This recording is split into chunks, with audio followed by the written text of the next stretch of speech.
All right, good morning, everyone. Thank you very much for joining us this morning in room A for the first session in room A of the 2021 meeting of the Alaska Anthropological Association. This is a session called One Love, and we're here today to honor the legacy and memory of luminary anthropologist and a very dearly missed person by many of us, Mary Pete. Our first presenter this morning is Anna Kerttula de Echave. And Anna is joining us from Washington, D.C., because Anna has known Mary the longest probably between the three of us, myself, Sveta, Yamin-Pasternak, and my two co-organizers of this session, Lisa Strecker and Rose Meyer. Anna will be the one who will talk in a greater breadth about Mary's work to the audience today. And I, in turn, have the honor of introducing Anna at the start of our session. Anna currently holds the position of the Associate Scientist at the Stefansson Institute in Akureyri, Iceland. She also chairs the board for the Jefferson Institute in Washington, D.C. Many of you know Anna for her early work as an anthropologist and ethnographer in the former Soviet Union and in Sireniki, Chukotka, and the work that culminated in a book, Antler on the Sea, the Yupik and Chukchi of the Russian Far East. Anna had a very uniquely diverse career as the program director of Arctic Social Sciences at the National Science Foundation for 16 years. Prior to that, as the associate director of the Alaska Governor's Office in Washington, D.C., where her portfolio included natural resources, rural affairs, environmental conservation, and fisheries. And prior to that, she was the legislative assistant for the Russian affairs to the U.S. Senator Ted Stevens of Alaska. Anna is a lifelong Alaskan, and just to mix things up a little this morning, you are would so like to bad. insert a proof of that as well. So Anna is in fact a lifelong Alaskan with many credentials, as you can see. She is also an accomplished and admired social cultural anthropologist. Her research spanned 4 decades of fieldwork in the Arctic, during which she has covered a diverse range of research topics, from land use patterns and subsistence economies to identity, household organization, and domestic violence. So Anna's work has intersected and involved collaboration with Mary over several of those topics. And now I will now hand over to Anna to talk about that. Thank you, Anna. Thank you, Sveta. It's, what can I say? It's really wonderful to see all your names. I feel a certain sadness in that we're not all together in person, but I know that this will pass. And I look forward to giving everybody a hug, maybe in 2022, if we're lucky. So I want to thank you all for being here today. And I just want to start by saying, Mary Pete was my friend.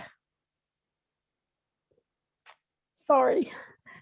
I first met her as a graduate student at the University of Alaska in 1981, 40 years ago. I was a naive, Cossack blonde girl of Finnish ancestry, and Mary was wise and beautiful young Yupik woman, and she took me under her wing, for which I am eternally grateful. Although less than a year separates us, Mary was my older sister. She taught me how to see, and most importantly, how to listen. Mary's professional accomplishments are many, and most of you know them. I'll name a few of them here. She got her bachelor's and master's degrees in anthropology from the University of Alaska Fairbanks in 1984. She was the director of subsistence division from 1996 to 2005. She, in the newspapers, as I was looking through some things, it said she was the first Native woman to fill this position. I think she may also have been the first woman, although I'm not positive about that. Her negotiating skills were legendary, and Governor Knowles put her to work on the Salmon Treaty with Canada. I also worked on this treaty, so I know how contentious those negotiations were. And Mary was key in moving things to a satisfactory resolution. She was the director of the University of Alaska Fairbanks Kuskokwim Campus since 2005, and many of you may know her in that capacity. President Barack Obama named her to the U.S. Arctic Research Commission. She served on the board of the Tundra Women's Coalition during the 1980s, and she was an advocate for women who were the victims of domestic violence and sexual abuse. She served on the State Council on Domestic Violence and Sexual Assault, and she was inducted into the Women's Hall of Fame in 2019. And that's how we all know Mary's public persona. Perhaps more importantly, Mary was a life partner to her husband, Hubert Angayak, whom she met as a girl at St. Mary's boarding school. She was a mother to her sons, Connor and Chase, and a daughter and a sister to many. For those of you who knew Mary, it is hard not to mention Anne Shinkwin, Mary's mentor and lifelong friend, and influenced Mary and supported several generations of young feminists. And Mary was a natural feminist. Mary's feminism was deeply rooted in her Yupik culture, which did not exclude men, but included everyone in the pursuit of facilitating women to reach their full potential, unfettered by social barriers. Many academics and university presidents tried to convince Mary to complete a PhD, but she correctly knew better than they that she didn't need more conventional education. She needed to do her work in the world, and she did. My presentation promised a discussion of co-production, and Mary Pete was indeed a strong promoter of the model of co-production in science. Conventional scientists, both native and non-native, designing research projects from the inception through data collection to publication and presentation to communities of interest together. But Mary was also an early example of science sovereignty. Alaska Native communities understand that when climate change is no longer a hot topic, no pun intended, and no longer of interest to conventionally trained scientists, Indigenous communities in the Arctic will still have questions.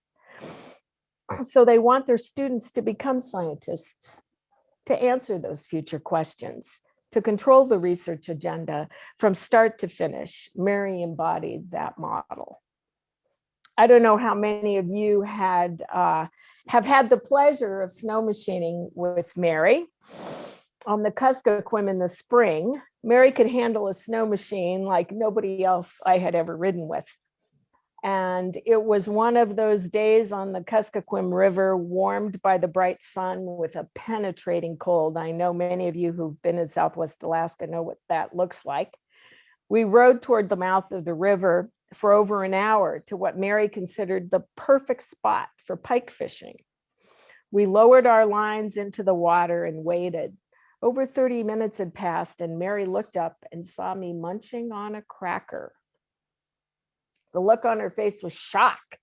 Her eyes were wide, her face flushed. She grabbed my cracker, broke a few bits off, and dropped them down the fishing hole, showing respect and feeding the pike's spirit.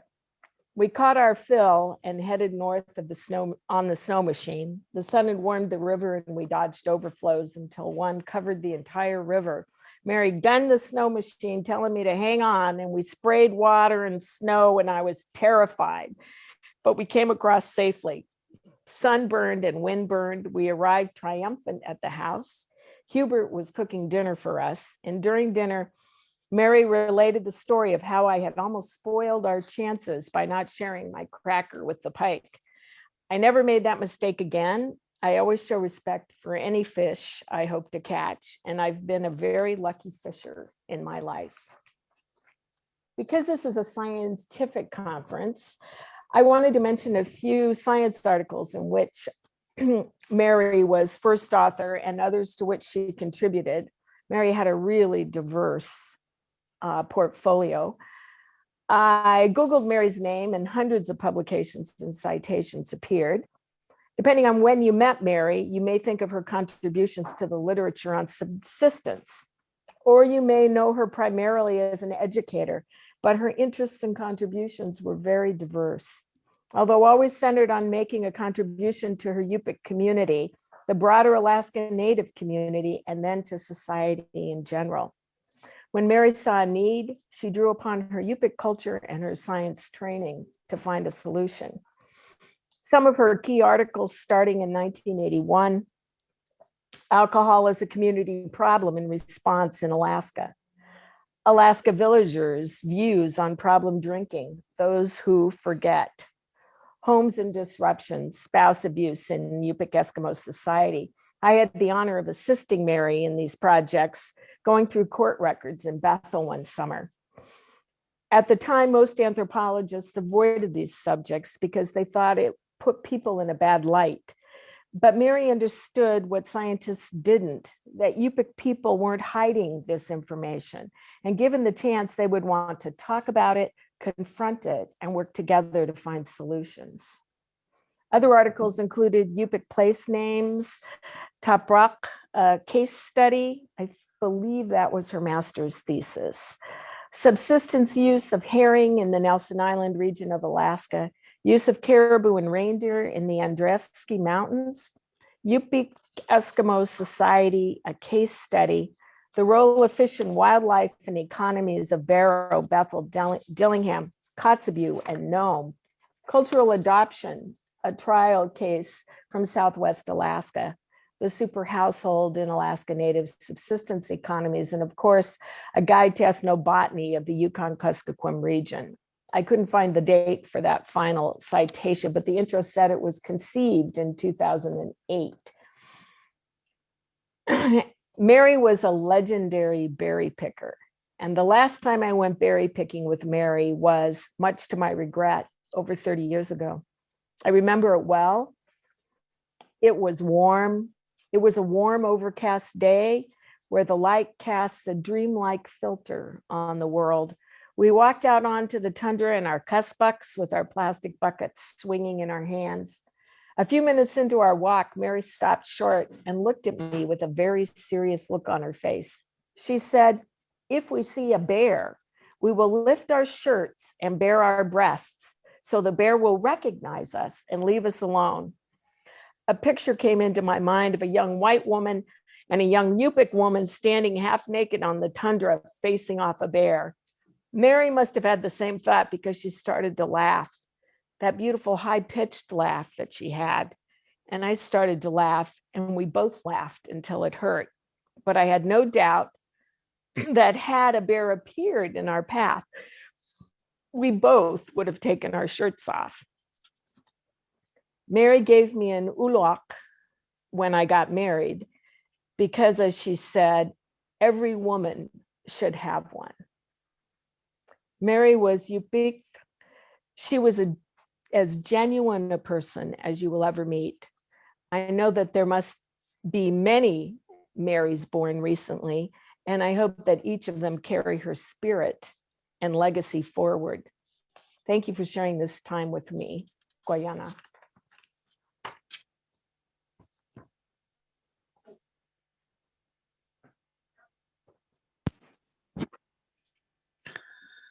Dear Anna, thank you so much for your wonderful introduction.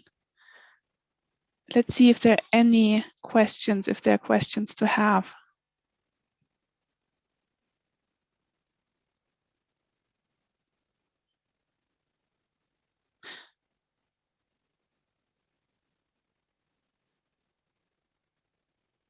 All right, everyone, we were asked to mute all of this attendance here at the conference. So if you have a question, you would please have to type them into the chat so one of us can read them out.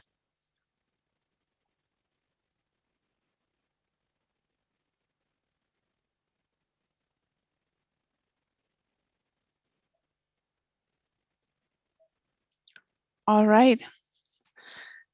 Then we will move on with the next presentation. Again, Anna, thank you so much. It has been a great honor to have you as the first speaker, and I feel somewhat sandwiched in between you and Sveta as really high-profile speakers.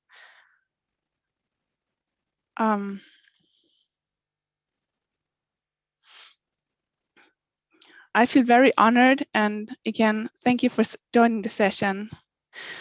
Thanks also to all our other presenters and attendees. And thank you for joining to remember a person who was remarkable for many ways, Mary Pete. Mary had an amazing legacy, and one of the many legacies, well, we just heard about them thanks to Anna. One of the many legacies was the Ethnobotany Program, or is the Ethnobotany Program at UAF's Kuskokwim Campus. But before I get started, I would like to use that opportunity to also thank my co-organizer, Sveta Yamin-Pasternak, here for her continued mentorship and steady and caring support of the program, of the Ethnobotany Program, and also for initiating and organizing this panel. So this was Sveta's idea. Thank you so much, Sveta, for that.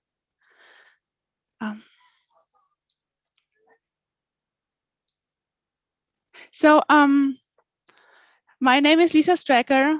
I live in Healy, which is in the interior Athabascan country. I don't live in Bethel, but I work for KUC, which is Yupik country. I personally have an interdisciplinary background in social and cultural anthropology, botany, and Russian studies. And I wrote my master's thesis to the University of Hamburg, Germany, about the ethnobotany of Kamchatka and the Russian Far East.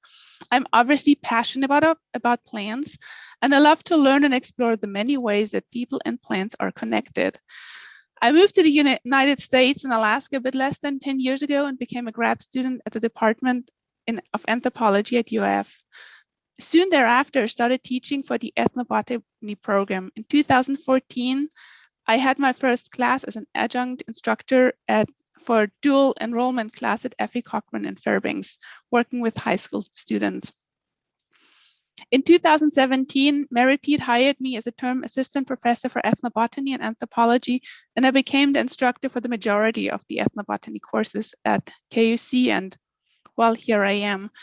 Despite all the changes that we went through as a program, I still have to say, no matter how hard the last years was, and it really started with Mary's passing away, teaching about people and plants and teaching ethnobotany is and was my dream, and I owe that dream to Mary Pete. So I live in Healy, and Mary was located in Bethel, and I met her only a few times. And now, as I listened to Anna, I realized how much I really missed out on. I had an idea, but I obviously knew her too little. But what I knew is that I had a huge respect for her, and I looked up to her. And of course, this was my real first job as an ethnobotanist. And Mary, after all, she was the director of KUC, she was the dean of CRCD, and she was the head of the Ethnobotany Program. It was my job to teach, and that was it. And of course, Mary passed away much too fast for all of us. And before I knew it, Rose Meyer, the ethnobotany coordinator, and I were on our own. And really to say, put it in other words, we lost our roof. We dearly miss her to this day, and that's only one of the many, many reasons. So ethnobotany at KUC, I would like to give, that's the short overview. My presentation is based on what I found in publications online, as Anna did, but I would also like to thank to Martha Glower from KUC, Cynthia Andrzejczyk, also from KUC, Gloria Simeon, who is an elder ethnobotany student and very kind person, and also Rose Meyer for helping me with information for this presentation. So it is a teamwork. here we have I'm going to talk about the roots of ethnobotany, the milestones of ethnobotany as an academic program, and our flagship course, EBOT 100, Introduction to Ethnobotany, the Elders Council, which resulted in the publication of the manual that Anna just mentioned, and also where are we now and what are our plans for the future. So to begin with,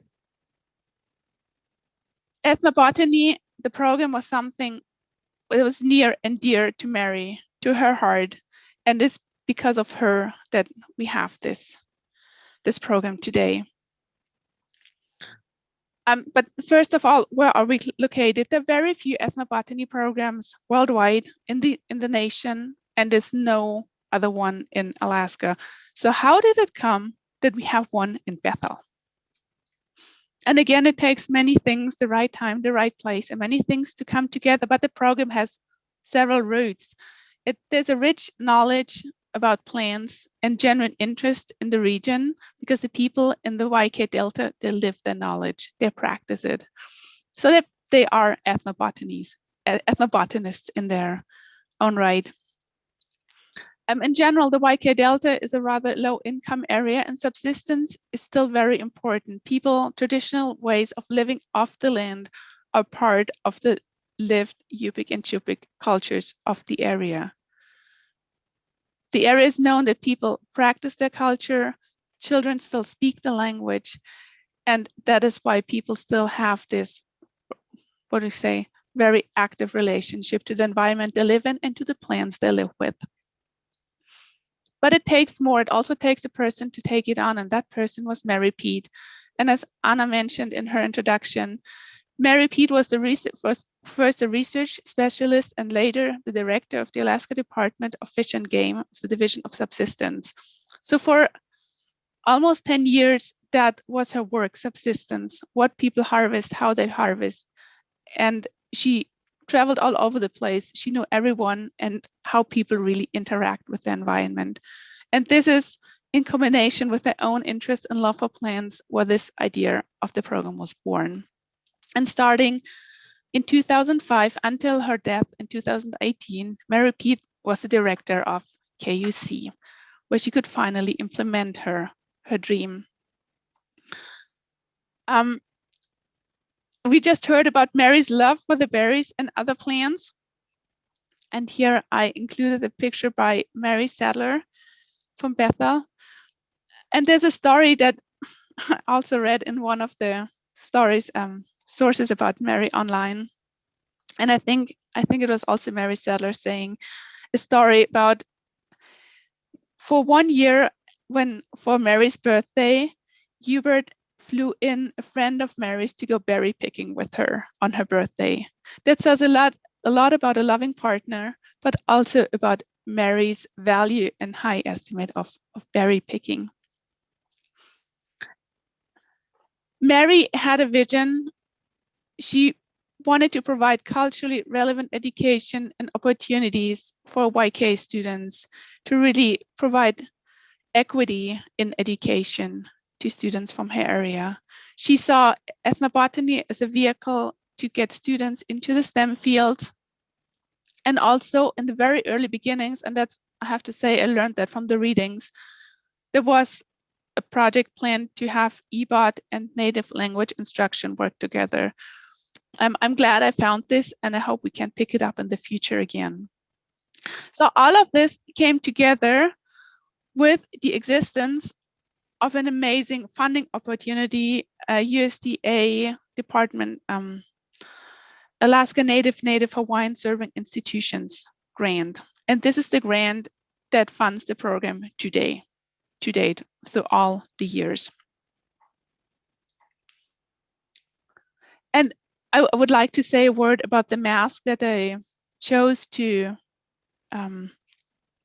put in the upper right corner of that picture.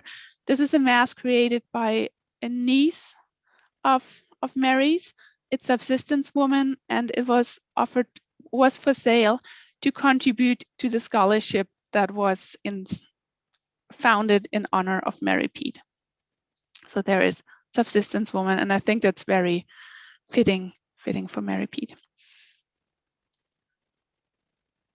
So what are the milestones? In 2006, they really started. Dr. Rose Meyer joins the Ethnobotany Program, and that was the beginning of a very fruitful collaboration. Rose says her and Mary were just in sync, and you could feel it. They really worked together like equal partners and sisters.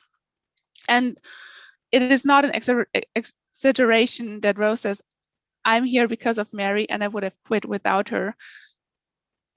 We can also turn it around and we can say, without Rose, the program would not be around anymore after Mary's death. So that was probably the foundation. And because we don't have too many roses in the YK Delta, I added a rose root picture for Rose here. So Rose really is one of the core pillars of the program. Her and Mary then started to work on the curriculum, developing coursework, and get the courses and the certificate approved, which took a lot of time and energy and perseverance because the curriculum review committees, they weren't familiar with the topic, and they didn't necessarily expect that a rural campus could offer rigorous courses, and also they were very leery about the distance delivery of the courses. So it took a lot of patience, but finally they got the courses one by one approved, and finally in 2009, so it took a few years, the certificate was approved. In 2007, they taught the first course in seminar on ethnobotany, and the idea was to get students, to entice them to sign up for the certificate. Thanks to the USDA funding, they could offer a student exchange with the partner campuses in Hawaii. In 2008, they had the first summer class, which became the legendary Ebot 100 Introduction to Ethnobotany. And the first summer class took place in Quinnahock. And here come the Elder Councils and the YK Ethnobotany Manual, which was edited by Dr. Kevin Jernigan. And then the following slides, oh yeah, and this is also in 2010, is also when Dr. Kevin Jernigan joined the program as the main instructor. So, and until he left, we had Dr. Sunshine Brosey in between, but now I've got that position that Kevin first had in. And then the following slides, I would just like to show you some impressions of why students choose the program and what is so special about it. So those are pictures from the first field course on Nunavut Island, which was very intensive and very special, as you can see. It took 2 weeks, and students lived in camp with elders and just learned from and with them for 2 weeks. And of course, an ethnobotany instructor too.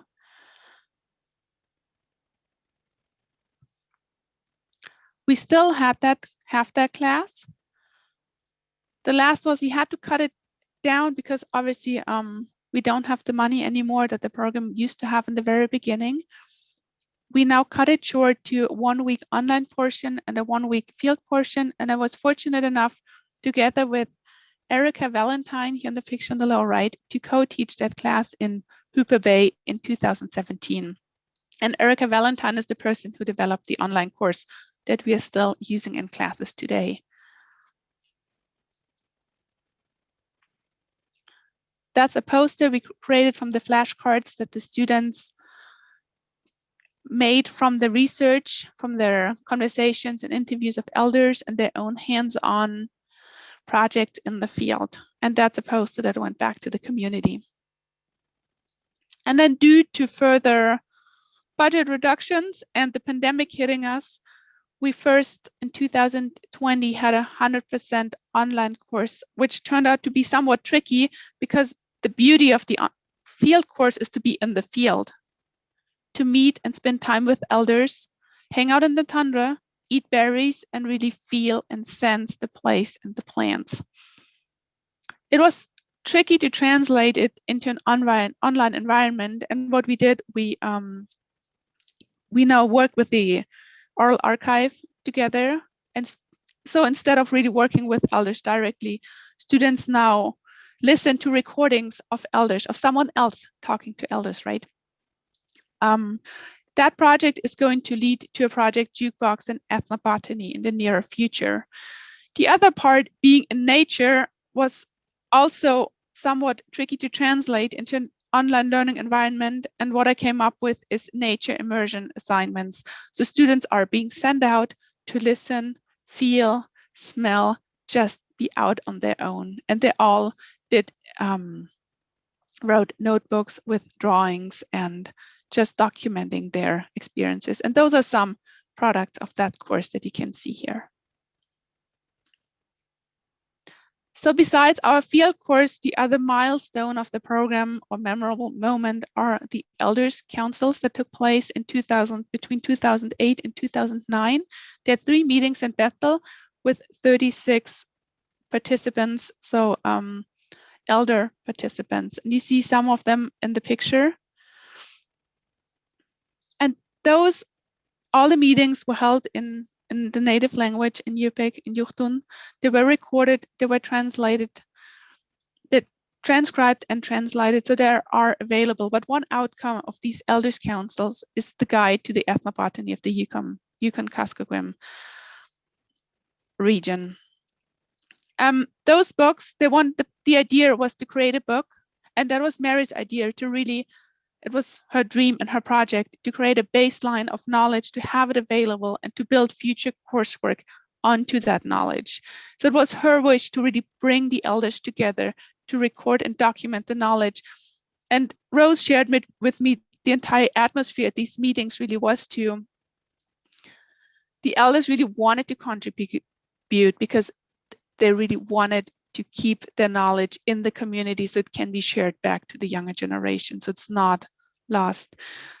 The resulting publication, a book, was sent out to all schools in the YK Delta as a result. And here in the following 2 slides, I just couldn't, other than sharing these pictures with you, and as Gloria Simeon put it, and here is the entire Library of Congress for you.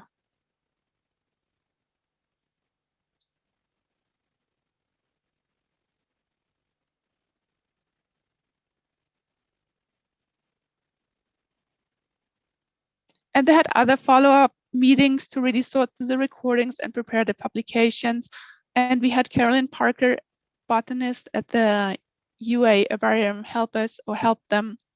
Kevin Jernigan was on board, and Rita Blumenstein was also a very active helper. You can see her in the middle and the back there.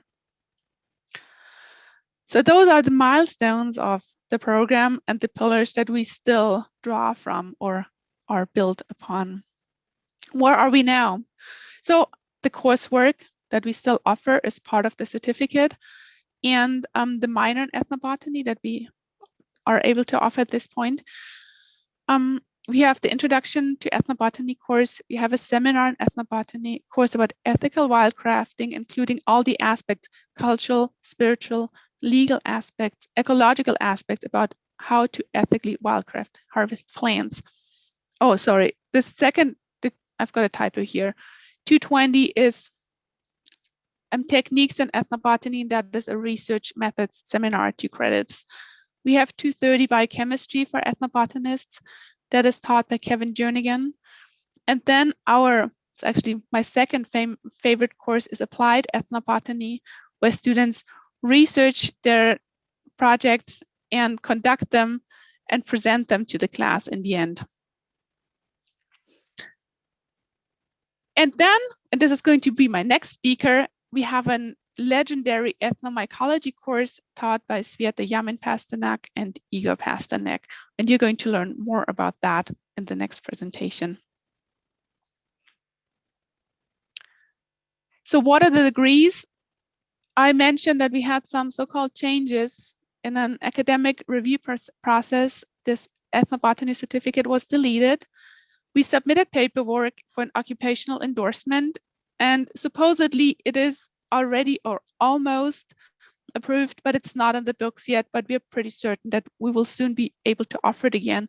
And the difference between the occupational endorsement and the certificate is going to be that the occupational endorsement is an easier achievable milestone because students don't need all these other subjects. They don't need to submit math and chemistry and all of that. All they need to take is our classes, and then they have their occupational endorsement.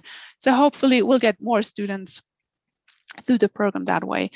The other degree that we have that very few know about is a minor in ethnobotany that you can attach to any bachelor's degree. And what you see on the right side here is a screenshot from our website, Applied Ethnobotany, and all of these are student final projects, just to give you an idea of the diversity. And you see in the second row, you see the basket, and students from these students, Molly Mitchell and Emily Beaulieu, are going to present on their project later in this session. So you'll get an idea of what applied ethnobotany is about. We're almost there. Plans for the future. We would like to grow and thrive, because that was Mary's idea during our last meeting. She said, Lisa, you can always create new courses. We need 400 level courses. So that's our plan. Despite everything, we're going to be there and for a while. We would like to expand our collaboration with the UAF Department of Anthropology, and that was also one wish of Mary's, and I'm happy that we submitted paperwork to cross-list quite a few of our courses with the department. We are actively working on offering early college courses for YK Delta high school students. And this will be an introduction to applied ethnobotany. This course will be based on interaction, hands-on experiential learning in place-based in the culture with elders in the classroom, to really ground students in their culture and the knowledge of their culture so they can use that as a basis and grow from there. We started a new project, Alaska Gardens Project, to bring native plants that are important in the culinary traditions of indigenous peoples of Alaska, to bring them into cultivation that's closer to the people. I mentioned Project Jukebox Ethnobotany. Hopefully in a year from now, we'll have it. I would like to revive our field course so we don't have to box it up kind of as a result of the pandemic, and more things to come. Thanks go to Gloria for helping, Gloria Simeon, Martha Glore, Cynthia Anderchak, Carolyn Parker, Rose Meyer, Sveta, and Mary Ciuniq Pete. Thank you. And here, the very last slide. When Mary was in hospital and we all tried to visit her, her last wish was flowers and irises, and here they are. Thank you. Okay.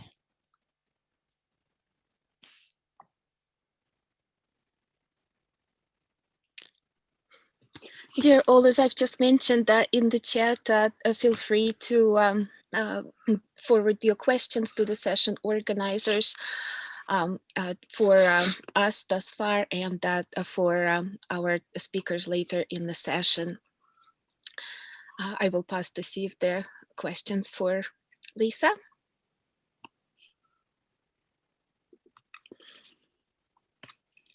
You're also welcome to post your questions, and we will also address them in clusters, maybe during the break, and then following also after the first cluster of our presentations in the session, and then heading into the break, and then later after the second half. So Yes. Lisa, if you can see Christina's question, would you like to just elaborate on that a little bit? Yeah, it is a degree, but it is an occupational endorsement degree. So it used to be a certificate, and now we're one step lower, but it is also minor. And I'm just adding my email into the chat. If there are any follow-up questions, please feel free to contact me.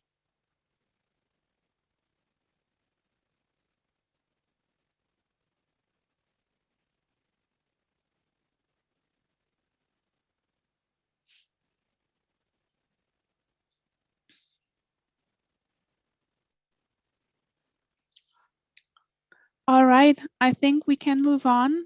And I'm looking forward to hearing how ethnomycology started. Thank you, Sveta and Igor, for presenting. Thank you. Yes, so I'm back here, and now I'm joined by my co-presenter and a co-instructor, a co-researcher, and life partner. We're going to Igor Pasternak, and we're going to be talking about living our dream, and that is teaching ethnomycology in Alaska. So Igor and I are the co-authors of this presentation, and we are sharing it with you. With also a very special thank you to Rose Meyer. We are honoring and thanking Mary for this opportunity, and Rose has worked alongside Mary and continues to have our back, answer our questions, our students' questions, and help us every single year since 2015. When we first developed the ethnomycology course after Rose and Mary have reached out to us with their vision to expand the ethnobotany curriculum to also include ethnomycology and the focus on mushrooms. The photos that you see on the title slide, they span 20 years, and if you kind of scan them from left to right, you may be able to notice that they span 20 years of us growing as mushroom pickers and researchers, and these particular photos focus on the morel mushroom harvest in Alaska. Morels are just one of the kinds of the mushrooms that we harvest, and the ethnography and history connected with the morel harvest is only one of many stories that we share in a full semester long course that we developed based on our years of community involvement, our own life experiences, our involvement in the research community in the growing field of ethnomycology. Prior to this course, ethnomycology has been the subject of my dissertation research and a number of publications that Igor and I have co-authored, as well as the subject of the many presentations that we did in communities around Alaska, in mushroom clubs around the US, and other organizations around the world. I'm sharing with you here just some parts of our syllabus for you to get an idea of both the course and the inherently interdisciplinary field that ethnomycology is. Igor and I teach this course as a team of an artist and anthropologist, and the course truly spans the social sciences, natural sciences, humanities, and fine arts. Those are some of the core texts, the books that we use alongside a number of a long list of peer-reviewed journal articles, as well as popular articles, including that from the Fungi Mag, to which, and specifically the image that is here, I will return at the end of the presentation. So this is a perfect email and a memento of Mary that I treasure. It dates to 2015, the very start of our discussions about developing the ethnomycology course. And as an anthropologist and the lifelong practitioner of a subsistence, a way of life, Mary understood that cultures defy environmental determinism, that there's always new things that individuals and that communities learn about what is available in their environment, and that there are intersecting circumstances between cultures and societies that view people, that prompt people to start thinking differently about what is in their surroundings. So mushroom harvesting continues to be often a new activity that people take up, not only in Alaska, but in a lot of communities in North America. And by teaching this ethnomycology course, Igor and I together are a part of this growing transition. The way that Mary envisioned this course was her main philosophy in the backdrop, something that she signed every email with, the quote from Neil Gordon: "Optimist is the highest of spiritual developments." She wanted to see the kind of course that give students the opportunities to gain awareness of the emerging research in the field, while also getting hands-on practice and knowledge about the possibilities of harvesting all mushrooms and other products of the kingdom of fungi in their surroundings. So one of the, for example, in this coming week, our main subject in the ethnomycology class meeting will be harvesting chaga. And that these photos, first of all, show that yes, you can in fact pick mushrooms in Alaska in the winter. And secondly, they kind of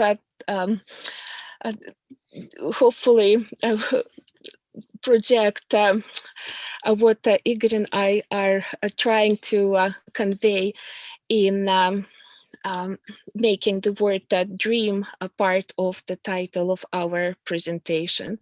That in teaching this course, we truly are living the dream, because here we are working together, always documenting one of our most beloved activities, learning about it through the process of documentation, while also curating our material and always updating it in order to be able to share it with students.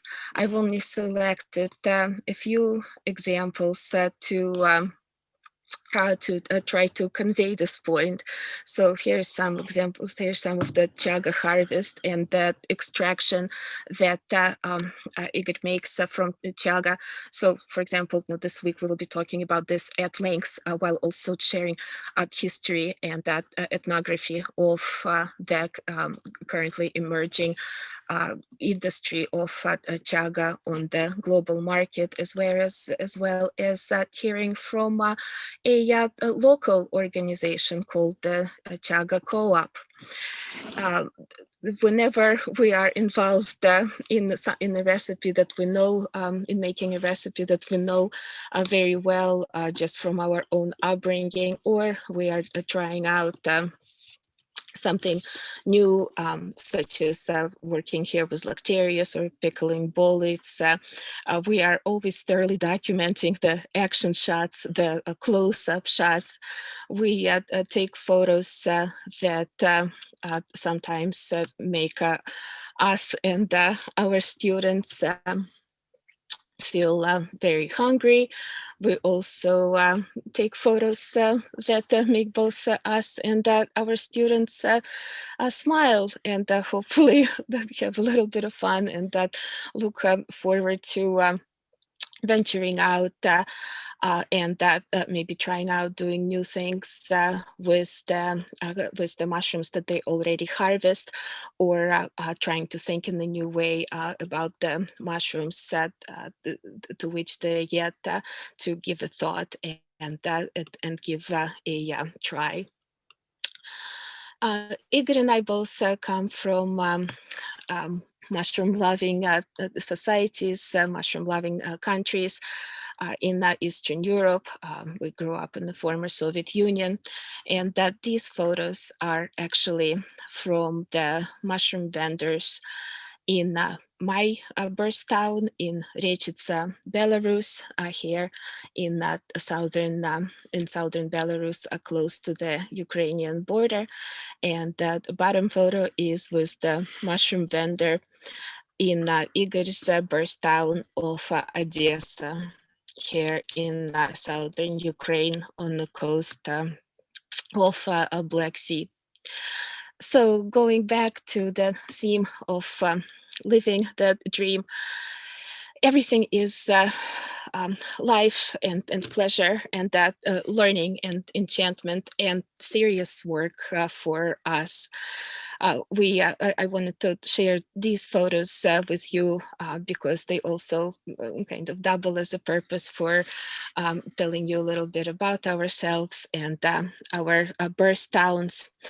But by now, our ethnomycology photo archive includes similar photos from over 50 countries where we've traveled, and whether we travel in that connection with that research or conference, or during our own time, ethnomycology is always our focus, and we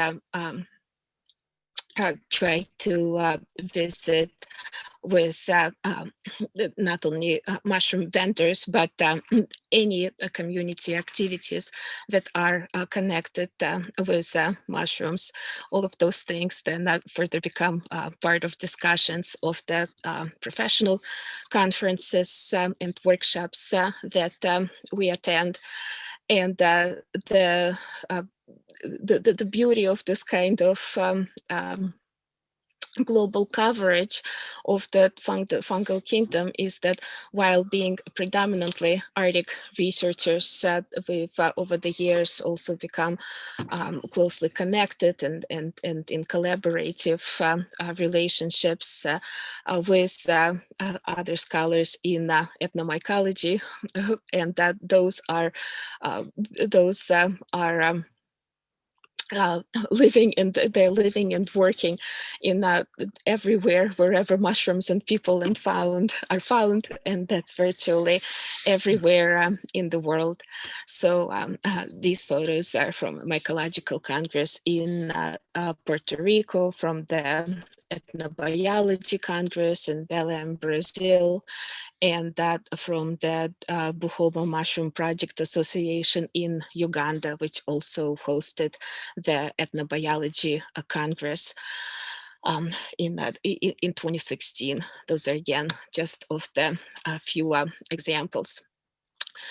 One of the reasons is that ethnomycology is treated as as a sister field to ethnobotany, and maybe part of a larger field of ethnobiology or human environmental interactions, is that it really does focus on the human interaction with a whole kingdom of organisms.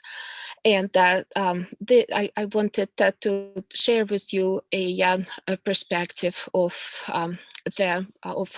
where we view ourselves in this human fungi interactions.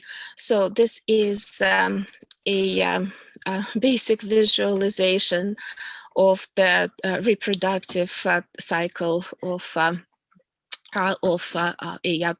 fungi. So mushroom is a frutal body, that actual frutal body of a very vast organism called mycelium, largely invisible. And mushrooms reproduce by dropping spores from their reproductive surface, which in turn undergo the cycle that you can see here in the diagram. A number of our colleagues, including the author and mycologist David Aurora, who's a friend and collaborator, and whose gatherings Igor and I present regularly, also sharing insights from our research, as well as the anthropologist Anna Tsing, the author of The Mushroom at the End of the World. They talk about sort of a co-evolution of human and fungi, and our coexistence in these edge habitats, which is how they view trails in the tundra or in the forest, where when the person is walking and harvesting mushrooms, as they're walking, the mushrooms being carried in the baskets are also further dropping and proliferating spores. There are several studies that we discuss in our ethnomycology course that talk about the diminishing the fruiting of the actual mushrooms in the places where people no longer pick them, or pick them to a lesser extent than those in the generations before them. So this is one of the ways in which we also encourage our students and people in the audiences who come to our public workshops and public lectures to consider their role in this relationship. And another role, of course, that we see is in teaching the ethnomycology class. So while carrying the basket and being part of the fungi proliferation cycle, we're also simultaneously learning new insights that we in turn share with students, covering the place of mushrooms in world cultures, focusing on food, medicine, art, commerce, spirituality, and recreation. In turn, helping grow the numbers of mushroom harvesters around us, and thus further contributing to this kind of proliferation that is diagrammed here. As I've promised at the start of the presentation, I will return to say a few words about the cover of this of the Fungi magazine that features another esteemed author. In the literature on mushrooms, the late Gary Linkoff, who's famously known for saying, you should give up whatever job you have and just quit. Just stop now and devote the rest of your life to mushrooms. So as much as we fully share the spirit with Gary Linkoff for the remarkable dream for the living the dream for Igor and I is that indeed rather than quitting our jobs to give our lives to mushrooms, we are giving our lives to mushrooms and people as part of our job. So we have Mary Pete to honor and thank for that, together with our ethnobotany colleagues, together with people who encouraged and support us at the National Science Foundation, Anna Kerttula, Echave, and Erica Hill, our home departments of anthropology, ethnobotany, and the Institute of Northern Engineering. We're also thankful to our students and our teachers in Alaska and everywhere around the world. I thank you all for coming to our session, One Love, gathering here under this title that famously stands for equity and inclusion. To remember Mary Pete, and it is now my honor to introduce a scholar, advocate, and leader whose efforts and the perspective on life for me very much channels Mary's energy. And that is our next presenter, Christina Edwin. Christina, I think you should be able to share screens from your end.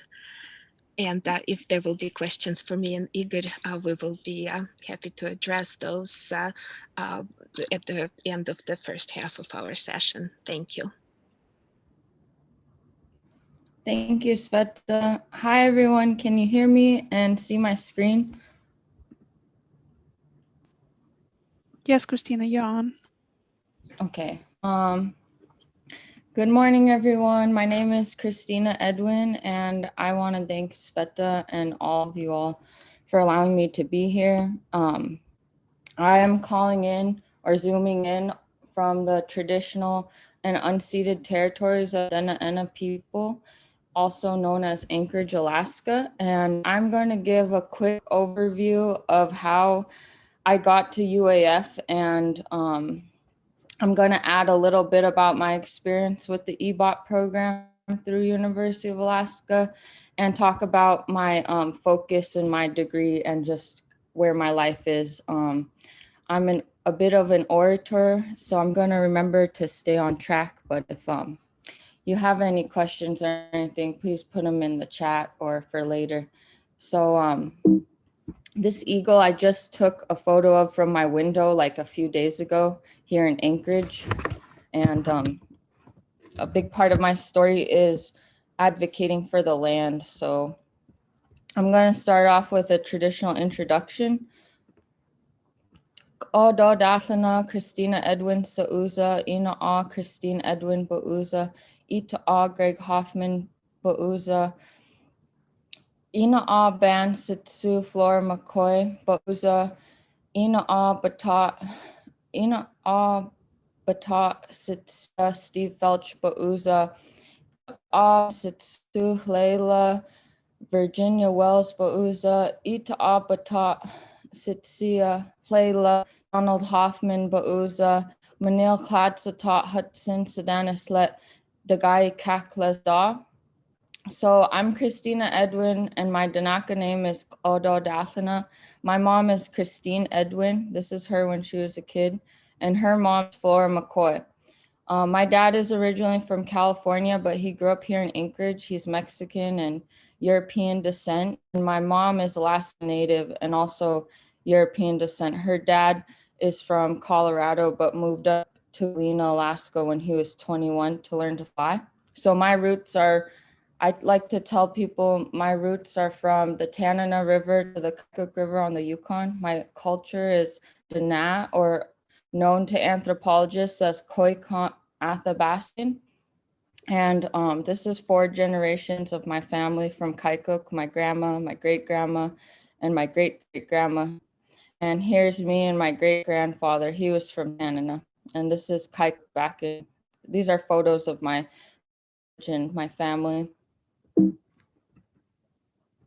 So today I grew up in Anchorage, and I lived in the village when I was small in Galena, and in Kk'odohdaatlno. I grew up going there, and I grew up between my parents, my aunties, and my grandparents. I moved around a lot, but for the majority of my childhood and upbringing, I grew up in Anchorage. And right in my senior year of high school, my mom got pregnant. And so I have a little brother who's 18 years apart from me. That's who's photoed here. And I'd like to just talk about him and say how much of a big part of my life and how I helped raise him. And right now he's finishing the semester in Kk'odohdaatlno with my grandma.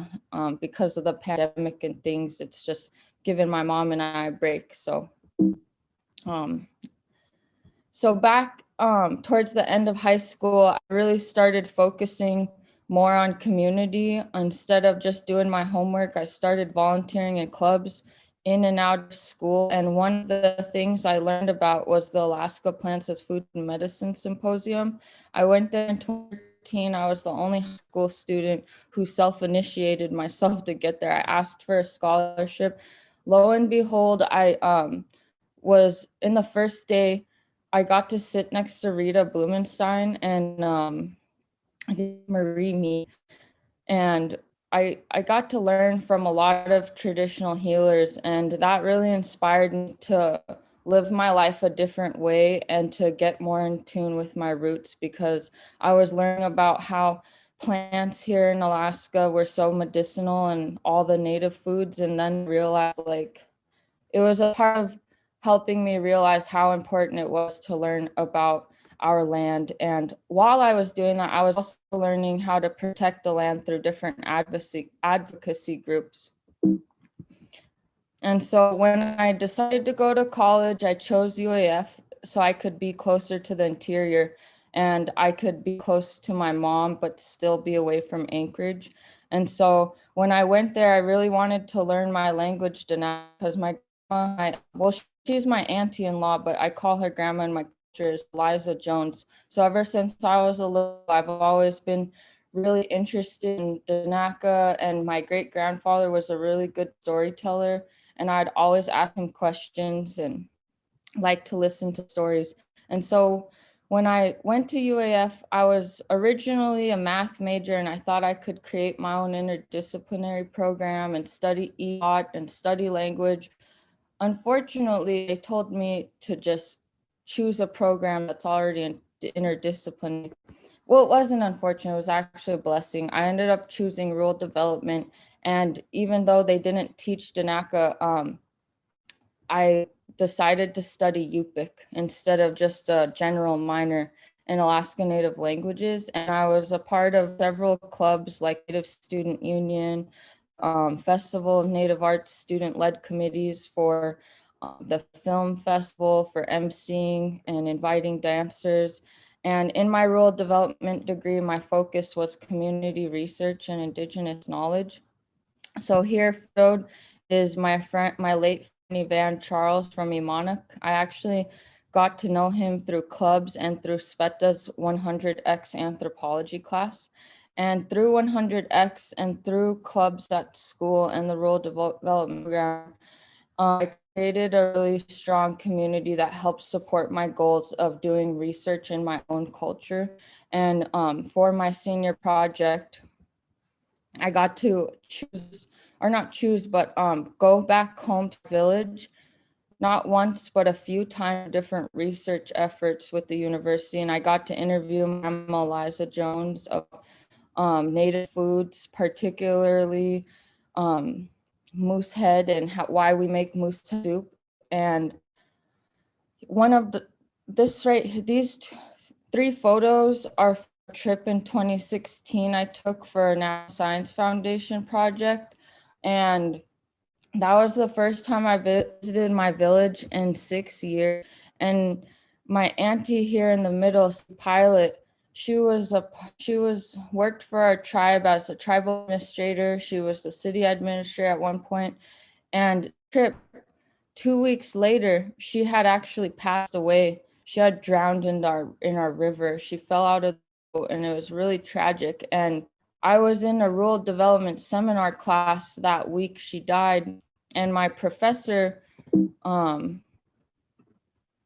second, my professor here, Charlene Stern, she's with the Rural Development Program and the Tribal Management Program. She took me to my Auntie Cindy's funeral. She said she knew my auntie, and she told me that my Auntie Cindy Pilot, who is Eliza's daughter, was one of the smartest people in the Tribal Management Program, and that she could have ran it herself. So the reason I say that is I went to UAF and I had this dream and this vision to combine science and to protect the land and to learn more about healing and my language. And I thought that I was genius and like this was totally new and nobody was going to understand.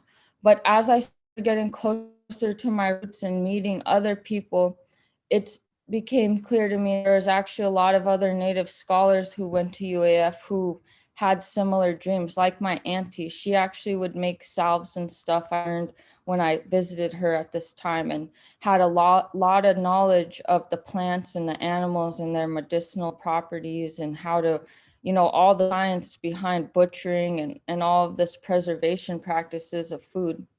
And so I just want to highlight that I didn't know Mary Pete, but I walk a similar path in that no matter where I go, I myself and my ancestors, and I speak the truth when I can, and try to advocate not only in our lands, but for our health and our mental health, physical health, and our soul health.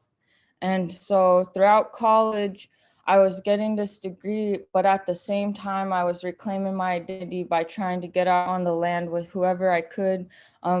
My family and close friends, like this is my close friend in Nana, Brian, Charlie, and he'll take me out hunting and fishing. And I just try to do things that my ancestors do that I didn't have a lot of access to growing up here in Anchorage. And this was in 2018 when I went back to Kk'odohdaatlno for my senior project to interview Eliza. It was Easter weekend, and I ended up going to the annual training for Kk'odohdaatlno, and I told them what I was doing there. And as a community member and tribal citizen, you know, it was just perfect timing. I went there for my senior project, and there was a annual tribal meeting and then the festivities of Easter. And so this elder back here, Annie Dayton, she stepped up and she said, I want to help you. You come to my house today and we'll make whitefish ice cream, and all the kids are invited. So, you know, through my time in my village, I would think I was going there for a particular research project, but then my focus would just expand because so much of the community was supportive to me for coming and want to help. And so thought out in this trip, not just the importance of food and our identity, but really others and contribute to you know, why we have hope and inspiration and want to protect our communities.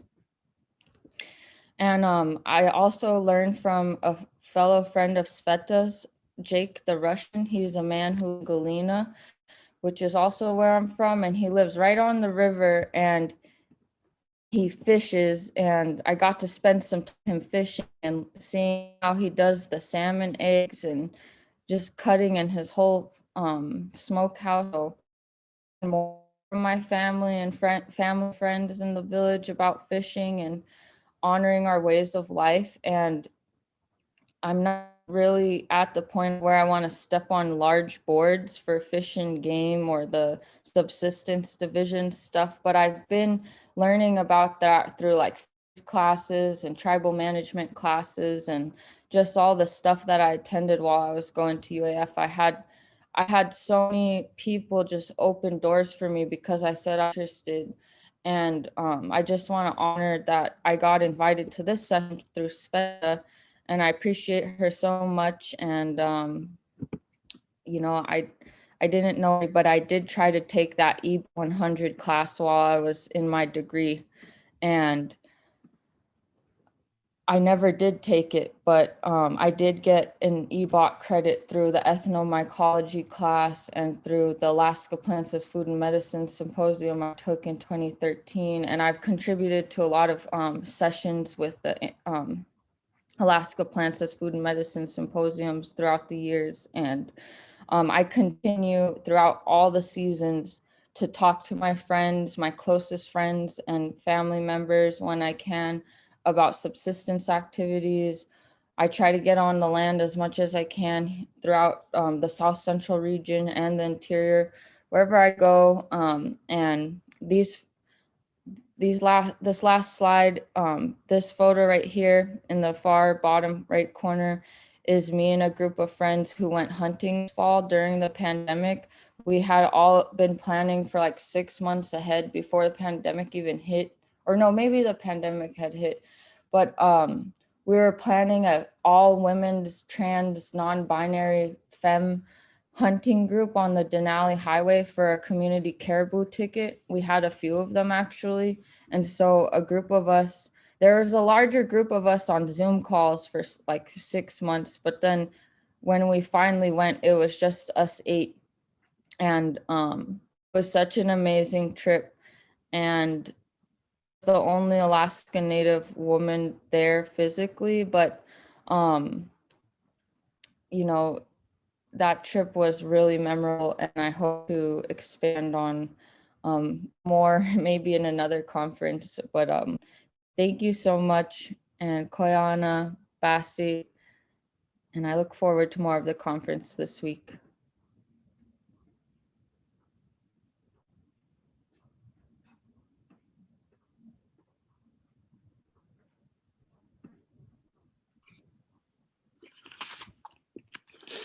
Thanks very much, Christina. Thanks to everyone that sharing very warm messages via chat. We're so glad that you're enjoying the session. We are coming up on our break time, and that will be reconvening at 12:20 for the second half of the session.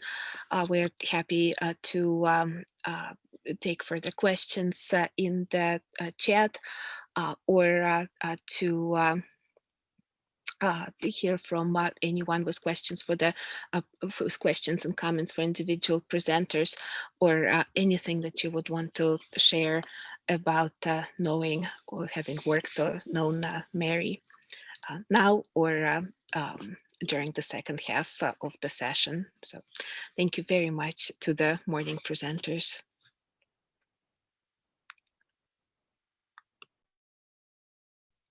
Welcome back to our session honoring Mary Pete. The first speaker that I would like to introduce is Edward Zdor, and Edward Zdor is one of the most remarkable fellow anthropology students who I had the chance to meet. Eduard is Siberian native, he's Chukchi, and he's fluent in his native language and other aspects of his native culture. When coming to UAF to pursue his PhD in anthropology, he had already several degrees under his hat. Edward Zdor is an indigenous scholar, leader of the Kk'odohdaatlno Association of Traditional Sea Mammal Hunters, and a collaborator on research and policy initiatives implemented by Alaska Native organizations and scholars at institutions around the world. Edith, we're very honored to have you here with us today. Welcome. I'm looking forward to hearing about your research. Hello, good afternoon to everyone. I am unable to start my video. I have no idea why. It's talk to me. It's okay. There you are, sorry. Yeah, thank you. So now I have to share my screen. Okay, how to share screen? Desktop, yep. This one, share. And here we go.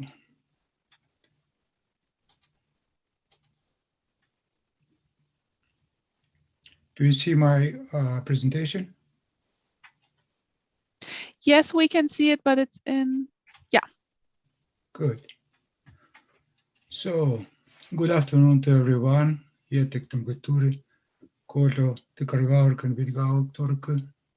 And Emilio so it's a small translation of my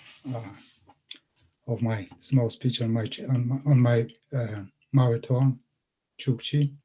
Yeah, I'm very happy to be here to share my thoughts with you, and please be careful in this strange and unusual time. So I changed the topic of my presentation from a direct description of what I wanted to research to a general one.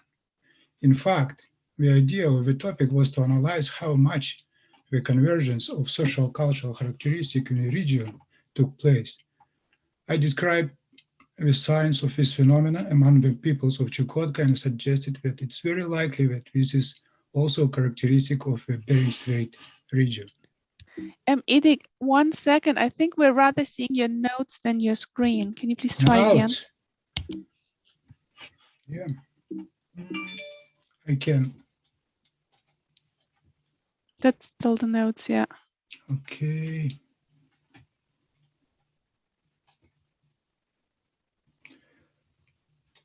Stop share again. Okay, this one. Yes. How it looks right now. Yeah, but now do you have your notes? Yeah. Okay, perfect. Thank you.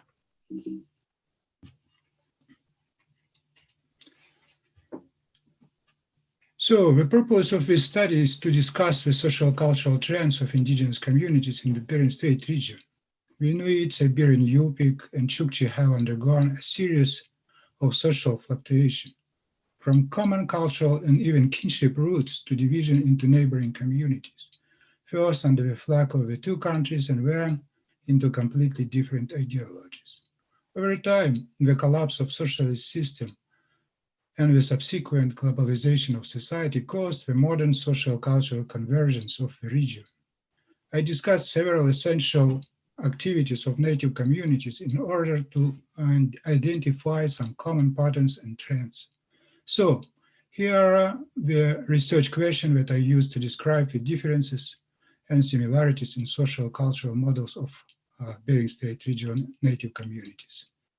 The study used literature review, my own participant observations, semi-structured and structured interviews, and interviews with just conversations with villagers and the researchers. Archaeological and linguistic studies indicate both similarities and differences between the cultures of the Inupiat, Yupik, and Chukchi on both sides of Bering Strait. Indigenous communities have developed effective and similar means of survival, such as worldview, hunting methods, skin boats, and toggling head harpoons. Communities migrated, exchanged, and fought each other. The first subtle signs of social cultural difference between the indigenous community of the region have emerged since Alaska passed from Russia to the United States. Yankee whaling, the Golden Rush, and the Christianization of Alaska indigenous people opened up Alaskan communities to Western influence, while Chukotka communities were still relatively isolated from major influences. There were differences in the perception of members of Alaska and Chukotka communities in addition to external ones, such as English instead of Russian and Christianity instead of atheism, respectively. Hughes argued that the mid-20th century was a time of irreversible exodus from traditional Yupik culture. Similar social shifts took place in the indigenous communities of Chukotka. Here, the collectivization of the last independent reindeer herding camps in the 1950s irrevocably changed the traditional social organization. Resettlement, whatever the reason, has definitely changed traditional social organization and subsistence. The first one is mixed economy emerged. In general terms, a mixed economy means that indigenous villagers earn money to invest in subsistence activities and traditional distribution to maintain the culture. In fact, hunting, gathering, and reindeer husbandry continue to dominate the indigenous population of Alaska and Chukotka, and paid work of villagers become an institution for investing in traditional subsistence. But the institution of property reveals the difference between the communities of the region. In Chukotka, private property went through the turn of nationalization. Even today, municipal ownership directly and covertly dominates reindeer husbandry and sea hunting. Conversely, the native communities of Alaska not only retained private property for subsistence activity, but even restored the right to part of the ancestral lands. In both the Alaska and Chukotka examples, Federal strategies by supporting indigenous community in their own way do significant damage to their identity. The Soviet government industrialized traditional subsistence, while the US government established native corporation. This strategy differs only in the way it is implemented and in the amount of funding in both regions, causing the indigenous villagers to have a similar complex feeling of life in the familiar world provided by paternalism and control. At the same time, it turned out that even the westernization of indigenous communities of the region provided the similarity of the local social cultural patterns. Okay, what is going on?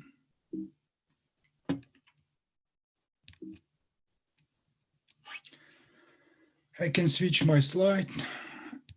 What is going on?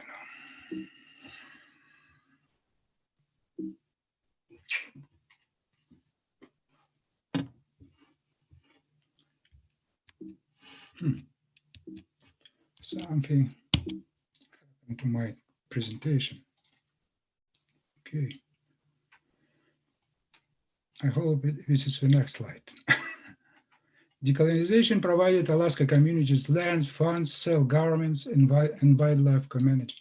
However, the conflicts generated by the merger of cash and subsistence activity in a broader sense, described in the case of native corporations, C. Dombrowski research, raises the problem of indigenous elites and the vision of identity, which does not always coincide with that of the villagers. While the Alaskan communities have adapted to the new corporate reality, the Chukotka communities have undergone a shock and radical transformation. The collapse of the socialist system destroyed the existing industrialized socioeconomic structure of the enlarged indigenous village. The villagers were actually on their own and survived mainly thanks to the marine hunting, fishing, and gathering. At the same time, why did many reindeer herders' camps cease to exist or find themselves in a difficult situation? There are likely reasons for this.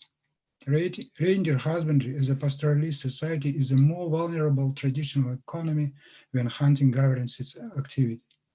Another argument is that traditional reindeer husbandry cannot survive as long as it is carried out as a non-subsistent activity. Reindeer herding camps experiences a crisis largely due to the disappearance of a family division of labor. In coastal villages, the family division of sea hunting and the distribution of its results still exist. In connection with these circumstances, the question arises: will traditional hunting in the future face the same challenges as reindeer husbandry today? Again, what is going on?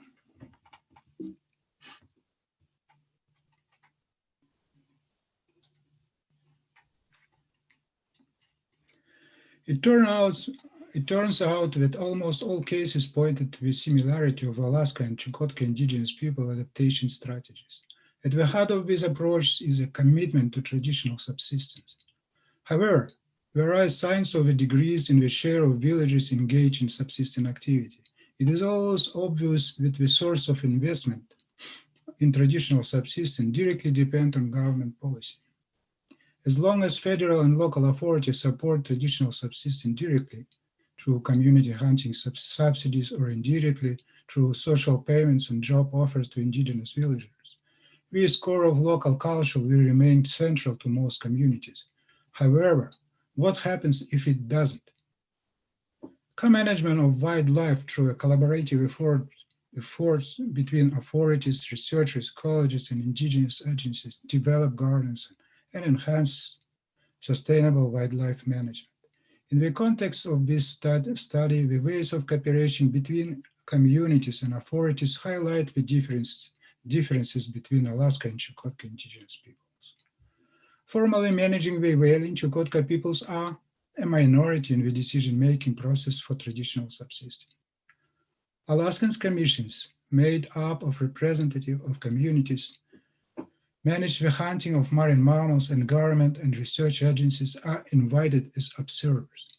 The most significant social cultural difference between modern Alaska and Chukotka communities due to local government. If in Chukotka villages, indigenous residents often become mayors, where there is a management of real finances and local development strategies, namely in district borough administrations, a difference appears. That is not a single native resident took the place of mayor in at least 2 Chukotkan districts where the indigenous people make up the majority. At the same time, there is at least 1 borough in Alaska that has not had a single newcomer take over as mayor. These facts indicate some of the difference between the communities of Alaska and Chukotka caused by federal policy.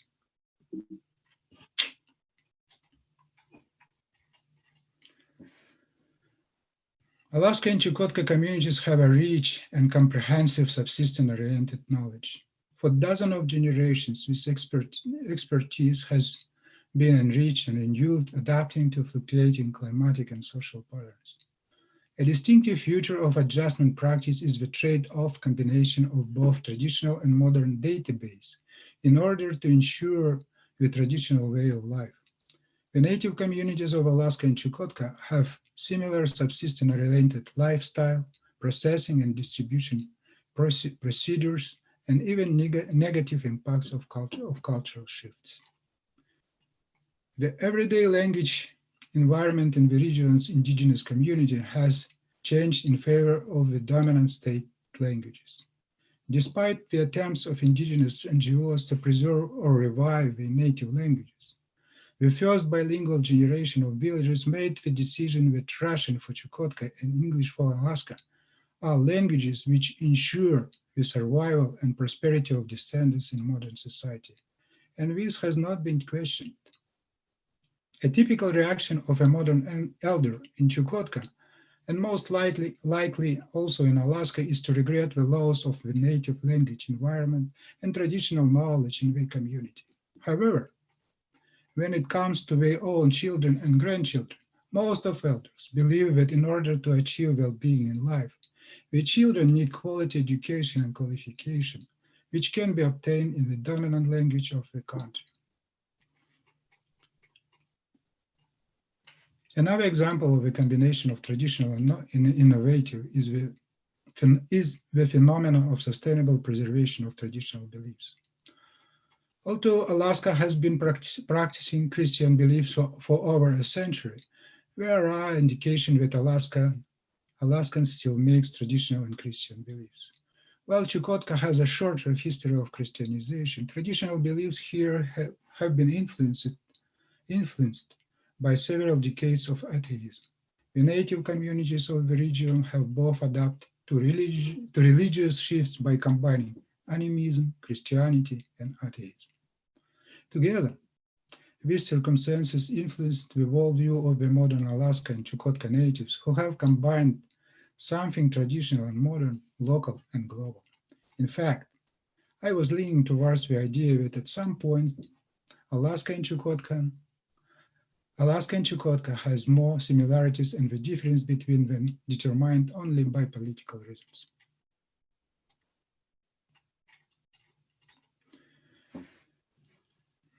The great future of Arctic indigenous people is that this community is persistent in adapting modern changes to a subsistence-oriented life.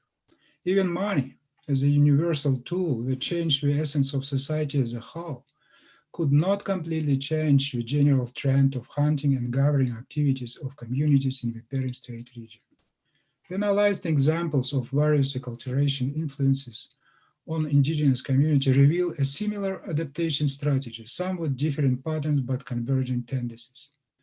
Since the first contact, researchers have observed and continue to observe seemingly clear signs of imminent acculturation of a relatively small indigenous community.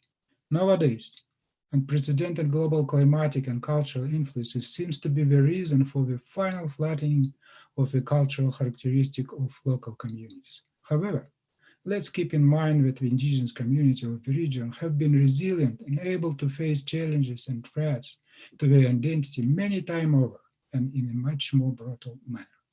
Thank you for your attention.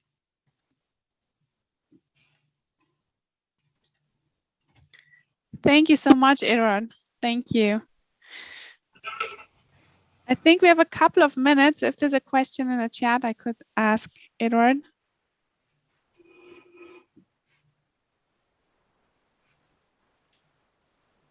If not, we can have a few questions later. So thanks again. Thank you for your attention. Bye.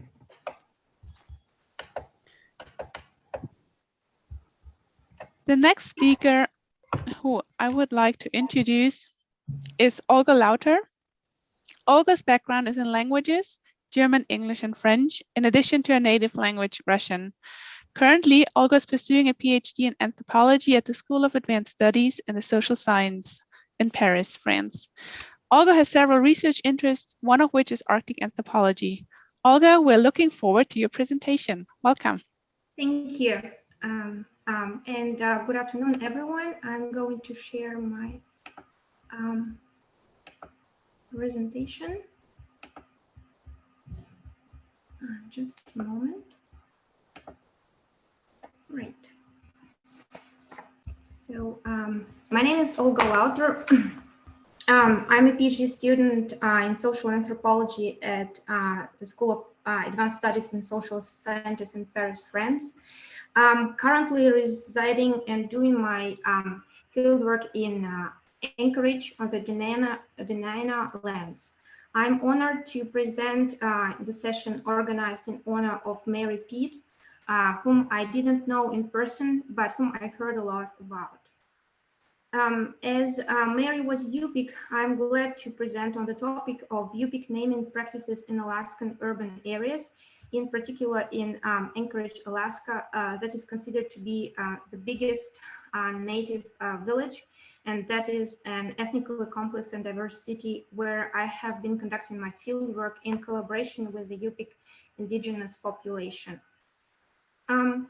I would like to briefly touch on Yupik naming practices of the past, saying first of all that naming across the circumpolar region used to be and is still known as a means of connecting community members, as well as serving as indicators of place in villages and in the city, as certain names are only used in certain areas. Naming was historically used by the Yupik people in particular to establish connections and intergenerationality, as a newborn was named after a deceased community member by dropping water at the four corners of the child's head. At this moment, the deceased person's spirit claimed to enter the newborn and to bestow at least some part of themselves. Thus, death was a medium of continuance for spirits, as Reardon put it, and some of my informants confirmed. From that moment on, some behavior patterns and actions of the child mirrored those of the deceased person. The family of the deceased was supposed to give this person gifts and food to supply their deceased relative and to honor the namesake as well. Thus, alternate generations were equated. To briefly speak about the colonization period and missionaries' arrival to the Yupik lands. So missionaries started to baptize the Yupik people. They introduced them into a new social matrix. They sometimes used the Eskimo names, the Yupik names, Yupik Eskimo names of their fathers for their last names. The Yupik started to receive their English names. However, as far as I found out during my field work in the village, some English names were then chosen as Yupik people named newborns after the deceased relatives with the Yupik names, but had them baptized with the English names these deceased people received upon the baptisms. Thus, English names paralleled the Yupik naming. During the boarding school period, some of the Yupik people forgot the tradition. Thus, they did not give any Yupik names to their children. Some children today, as a result, both in the village and in the city, lack Yupik names. However, the majority of the Yupik population does have their Yupik names. Hence, the tradition remains.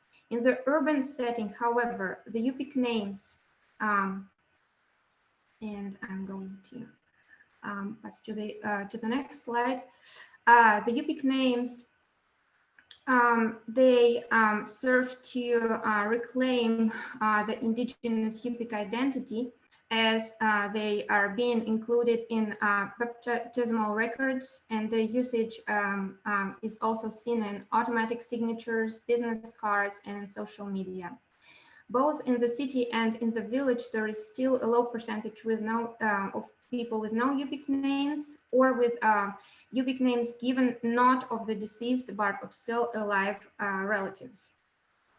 To concentrate a little more on the city, English names are used for aligning with non-native speakers, and as I noticed in urban church gatherings as well, while Yupik names are mostly used to emphasize the indigenous identity and in order to establish connections during family gatherings and indigenous community meetings. Naming is still used as a means of healing, as it somewhat provides a relief to the family of the deceased, as they realize that their dear one is reincarnated. Yupik people can be named with several names, also in order to receive a healing from a disease.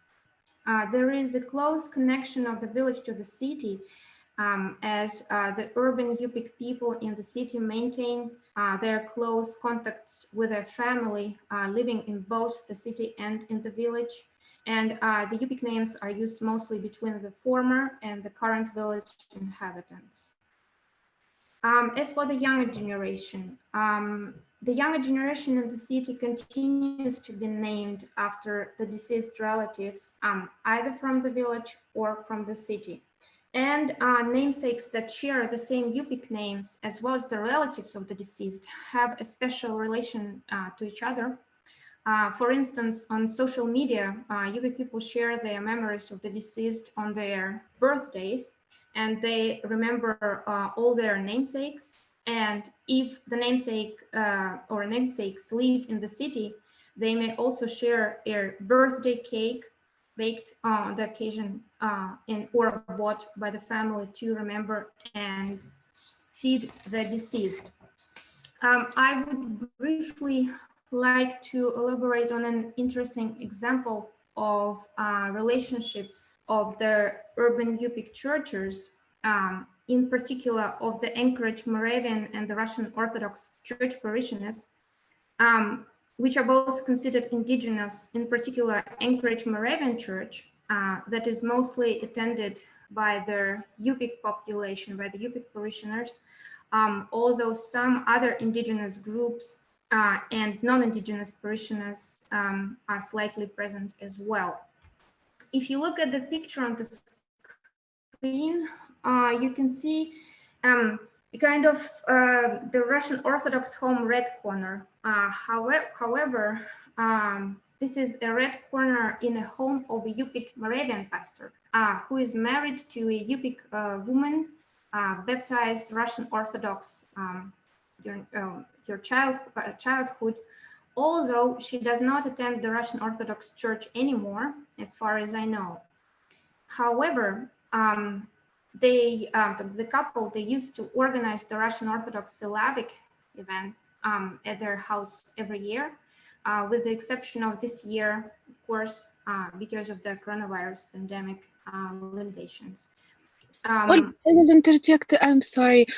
Maybe you want to manually advance your slide to the photo that you were just referencing, because we're not able to see it on our end. You're not able to see it. Mm-hmm.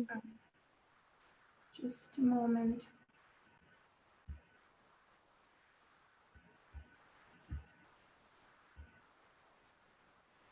Maybe I should just try to share my presentation PDF. I also created just in case something happens. Do you see it? Do you see the picture? Oh, perfect.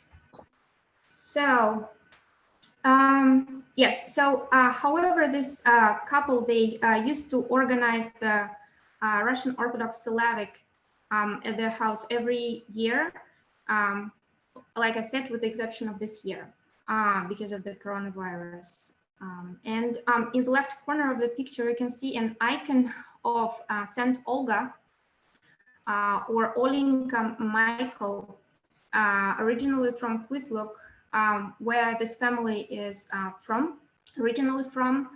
And interestingly, the Moravian pastor was named after her by his wife when he happened to have a stroke as a means of healing, and he healed from this stroke.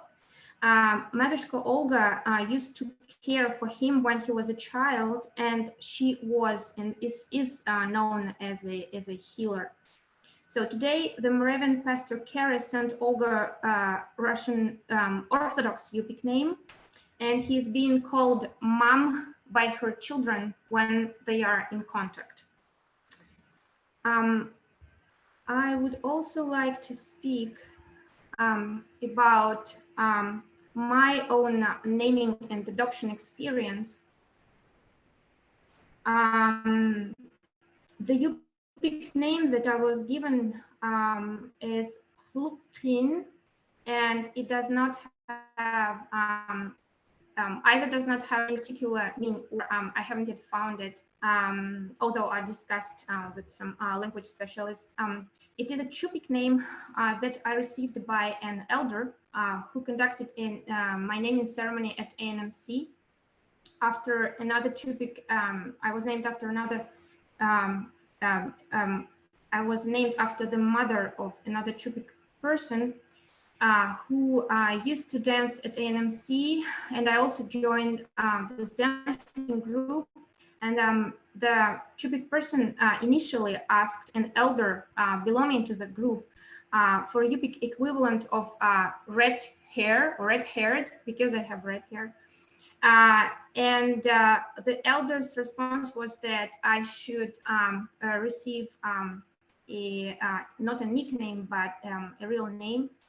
And she conducted the ceremony, and so I was given the name of this person's deceased mom.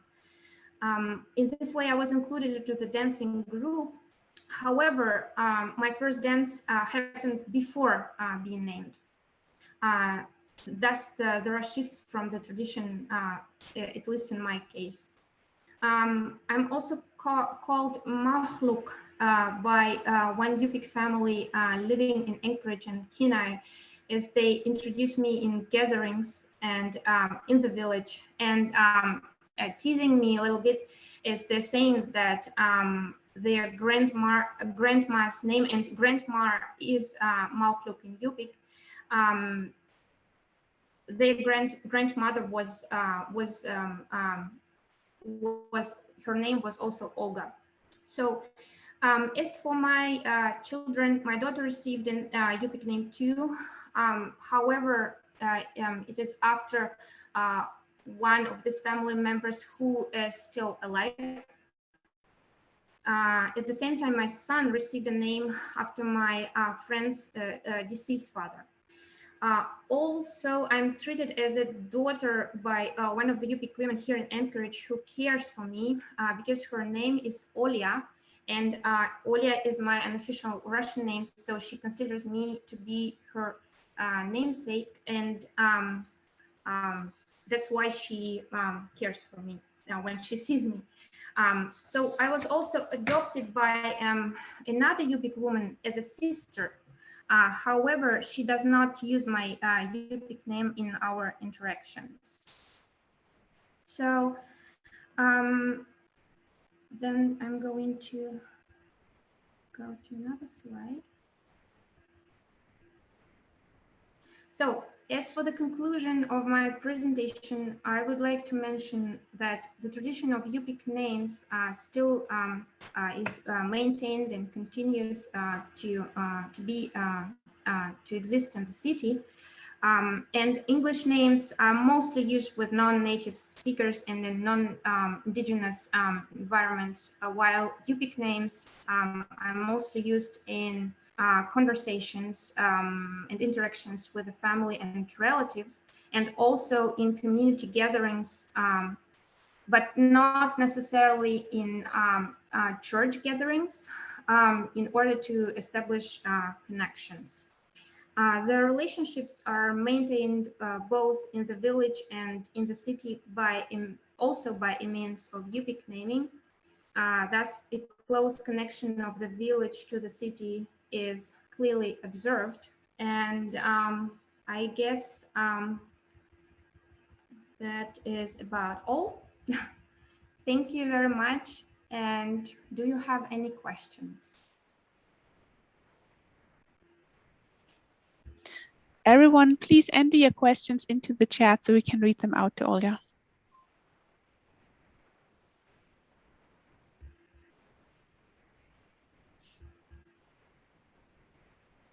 We have a few minutes before the next presentation, so feel free to ask questions to Olga or other presenters earlier.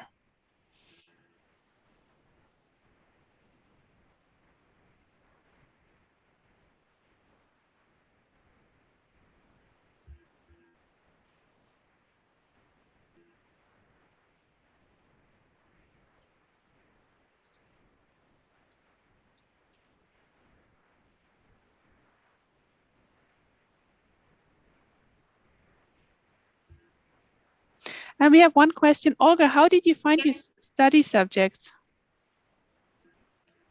How did I find the study subject? Yes.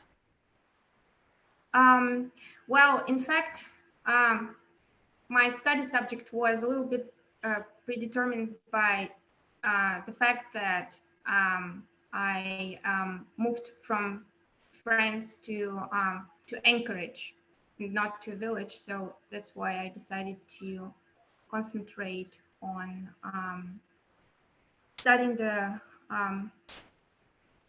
urban environments, and then I started to get into contact with different indigenous people, and also started to attend some classes at UAA. And so this is how I decided to concentrate on the collaboration with the urban Yupik population. Thank you. There's a follow-up question. I mean, the people that you studied. I know that you took Yupik classes.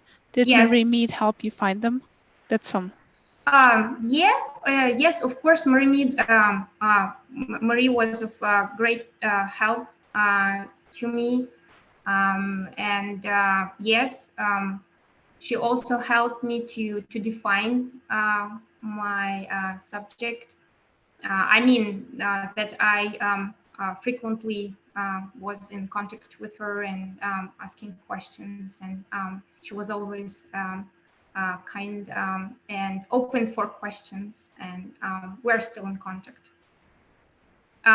In fact, the unfortunate thing is that at UA they only offer 2 levels of the Yupik language, and I attended both, and I would wish they had. I wish they had more levels offered.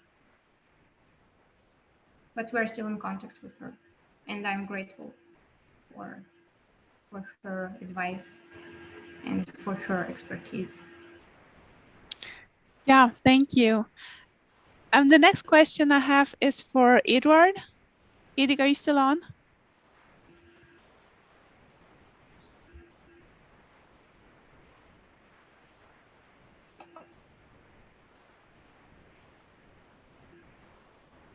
Eduard, are you on?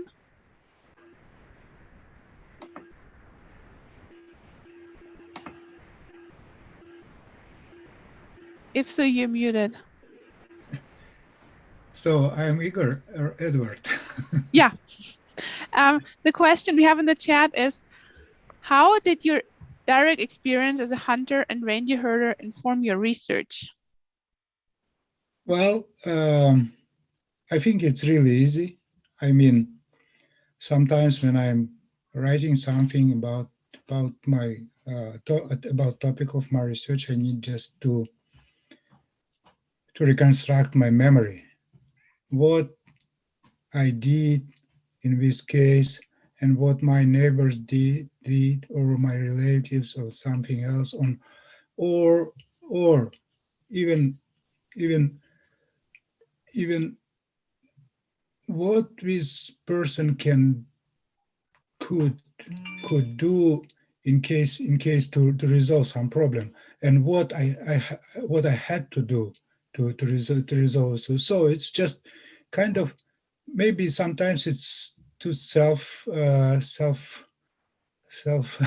would I say it, our estimation that I complete representative of my fellow co-villagers and my friends and my relatives, but in most time it's work. It's just work, because I usually because I'm trained here, I'm trying to check it through the review of literature, of other studies of these topics. So usually it's like that. Thank you. Yeah, I agree. I'm sure that adds just depth and richness to your research. There's no question about it. So we're all very curious to reading your final dissertation. No, it's actually it's amazing process to think about and to write about the topic you are just, and to discuss it. Even sometimes my interlocutor doesn't speak about this topic. Just listening me, it's pushed me to some thoughts which can help to describe situation, to analyze situation. Yeah, it's really amazing process to write. Thank you. And we've got, before we move on, one very last question. You're not off the hook, Edith. A quick one. Did your research include Siberian Yupik of St. Lawrence Island? Is their experience different from those on the mainland? Because I was trying to compare Alaskan and Chukotkan communities. Now I think I'm more aware of what is going on in St. Lawrence Island. And the first thing I have to say, it's just you have to remember that the inhabitants of St. Lawrence now are descendants of New Chaplin community and Serenity community. So it's literally Chukotkan people. Thank you. Yeah, that makes a lot of sense. Thank you, Eduard. All right. Let's move on to our next presenters. And I have to apologize to everyone. Molly, under which name are you registered? We can't find you in the menu. I would have just used Molly Mitchell. Can you hear me? I can hear you under Emily Beaulieu. Oh, all right. This is Emily. I sent Molly the link, and so we're here twice, and Molly's under myself. I apologize for that. Okay, then let's try screen sharing one of the presentations. And in the meantime, while you do that, I'll introduce you officially, right? Thank you, everyone, for your patience. So as you're about to find out, Emily Beaulieu and Molly Lisa, Mitchell. it's disabled. Yeah, we're working on it. Sveta, can you please activate the Emily Beaulieus both? Thank you. Yes, both Emilys are co-hosting with Molly's help. Okay, thank you.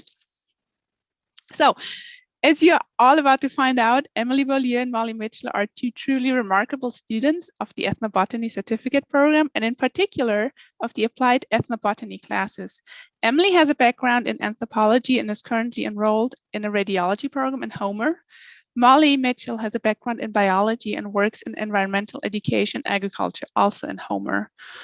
Mary Pete always enjoyed the final presentations of the student projects during the ethnobotany field course. So thank you, Emily and Molly, for contributing a most amazing example of an applied ethnobotany project to our current session. Thank you. You're really filling a gap with that.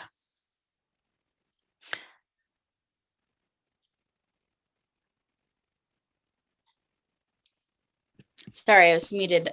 Thank you for introducing us, Lisa.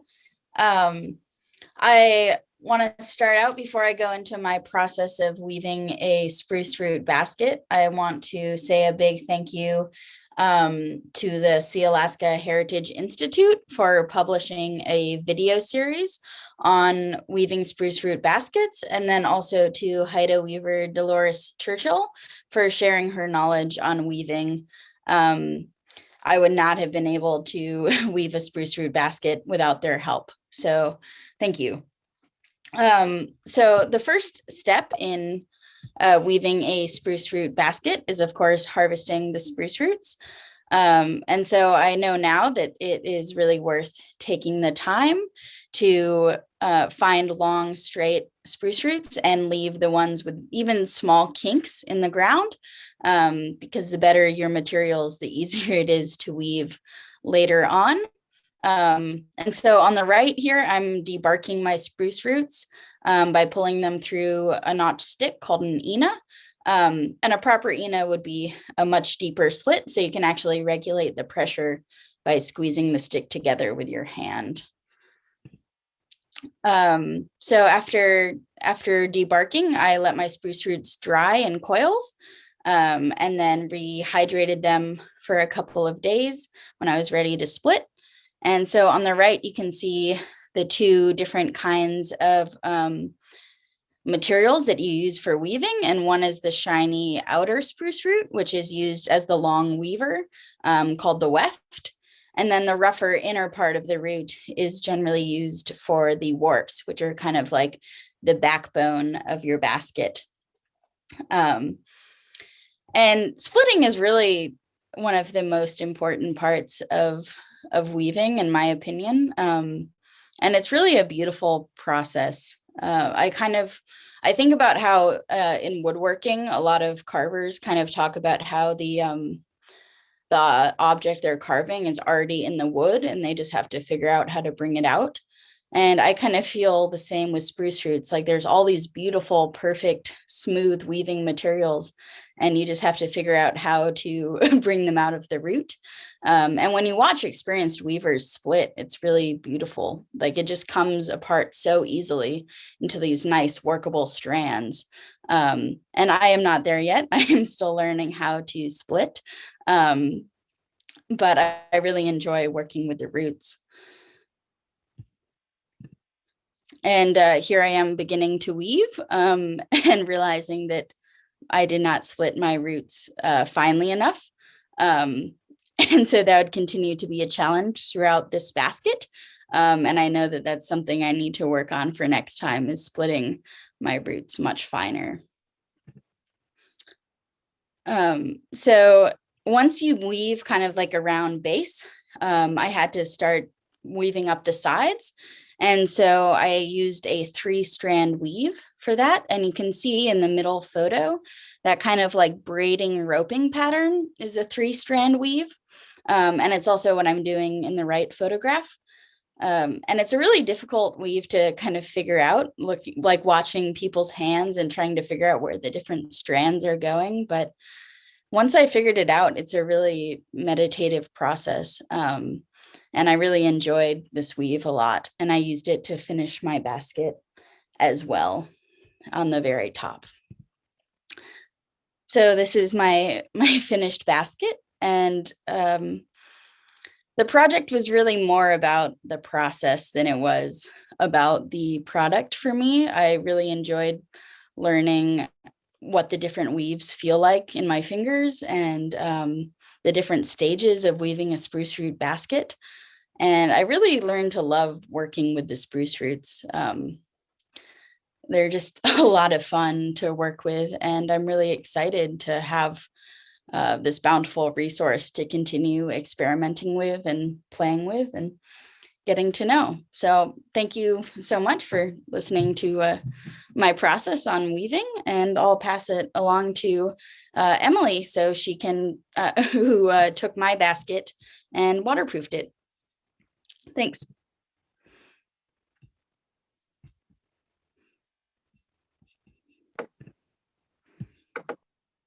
All right, I am Emily Beaulieu and Homer, and I if you're able to enable the other Emily to share the screen, that would be great. It's not letting me do that. But I think in the meantime, you are able to share your videos. At least something. It should work from both Okay. from both There we accounts. go. It looks like it's going now. Yes, All there you right. are. Okay. Thank you. Perfect. Thank you so much. I appreciate it. Okay, so I am lucky to be in Homer, and I took the opportunity to kind of piggyback on Molly's project, so that was really great. I've used spruce pitch medicinally before, and just with researching it, found out that I have ancestors in Sweden that worked with it too. So I just wanted to learn about it a little bit more and do more. And so I decided to use it to waterproof Molly's basket. It was definitely, like Molly said, it was more of a work in progress and not necessarily the end product of a lot of learning. So the first, I'm just going through the steps, and the first one of just collecting the pitch was a learning lesson in its own right. I got a lot of help and tips from online, like survivalist YouTubers and whatnot, but especially Randy Brown at the folk school in Fairbanks. I really have a lot of debt to him. But I missed a few things at the very beginning, so I'm telling you this now. But at the University of Fairbanks recordings, the Athabaskan elder Howard Luke states to use the yellow pitch for the skin and the brown pitch for the glue and holes. And I should have caught on to that. You can see on the left-hand side, there's more that brown amber pitch, and on the right-hand side of the picture, it's a little bit more yellow, a little bit more white, and I collected all of it. So that was a first learning lesson there. Just knowing, thinking that pitch altogether was the same thing, and to use it all at once. The next process, I was cleaning and melting the pitch. I actually did it in quite a few different ways. It was definitely a mess. One of the most common ways is with a tin can and boiling it and melting it. But I also tried a few other methods. One is wrapping it in cheesecloth and boiling it and having the pitch come out of the cheesecloth, or just having it over the cheesecloth in a bowl with boiling water, but then also with this metal filter, which actually worked the best, but was probably the messiest, and I threw away more utensils than I probably should have.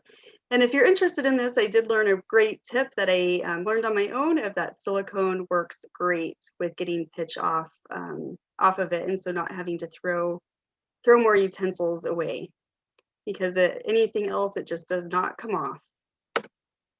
So once you have the pitch cleaned, to get ready for waterproofing, you want to add a fat or an oil. It's for pliability and also to remove that stickiness. And in this picture here, I thought it was pretty interesting. I did some trial and errors with different fats and oils. On the bottom part, it's just pitch. It was just a little piece of pitch, and I let it dry, and it cracked. So it was not pliable.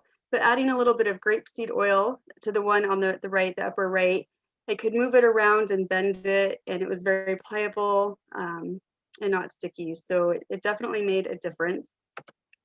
So I tried a lot of different methods of what to use for the fat and oil. Traditionally, it seems like the animal fats are used, and so I was trying to do that. And I have a lot to learn there about different fats. I did get beef fat from a local ranch, and the tallow and pieces of fat didn't melt all the way and intermix with the pitch. So I started again and used some chicken fat and added too much. so I had to start again, and I used the grapeseed oil and also beeswax. I found that beeswax worked the best for me. It was the easiest to use for trying to not put too much in, of just putting in a little bit at a time and able to tell whether it worked or not. So any of these can work, but the beeswax was best for myself. I'm looking online and different people doing this. Linseed oil and butter is also a method that was used.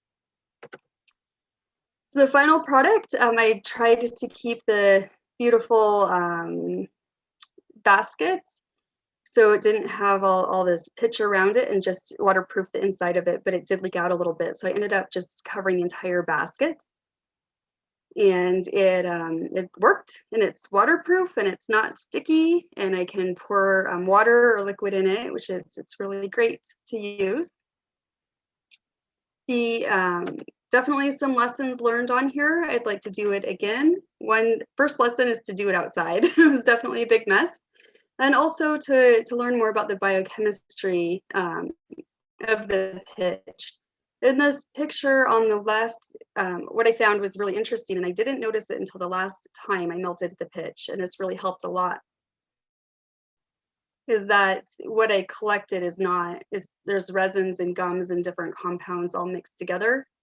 The amber, that dark colored pitch, is what I wanted to use, and it had a lower melting point. So it actually melted first, and then the white and the gummy part melted last, and I don't want to use that. So I think it would make the waterproof covering a lot thinner and a lot smoother. So that's something to try again. And also I really learned that firsthand knowledge, that transmission of knowledge, is really important. I had a lot of resources, I had a lot of people to talk to, but I still had a lot of trial and error. And if I had someone to do it with me that is experienced, it really would have been helpful. And so that really made a point that we just need to keep teaching each other these knowledge. So, and if you have any questions for either Molly or myself, we're here. Thank you so much, Molly and Emily. So for everyone, what you just heard here is a very condensed form of the entire project. And because those were final projects of the two students, they're also posted on the program's website, and I'll just paste the link in here. So if you would like to read the entire write-up, it's there with all the background research conducted and all the extra discoveries that they made on their way. Thank you. Yeah, we have 5 minutes for questions. This is it. I want to thank you both and maybe ask for a reflection on how these projects can help you move forward with your broader interests and connect with other aspects of your work.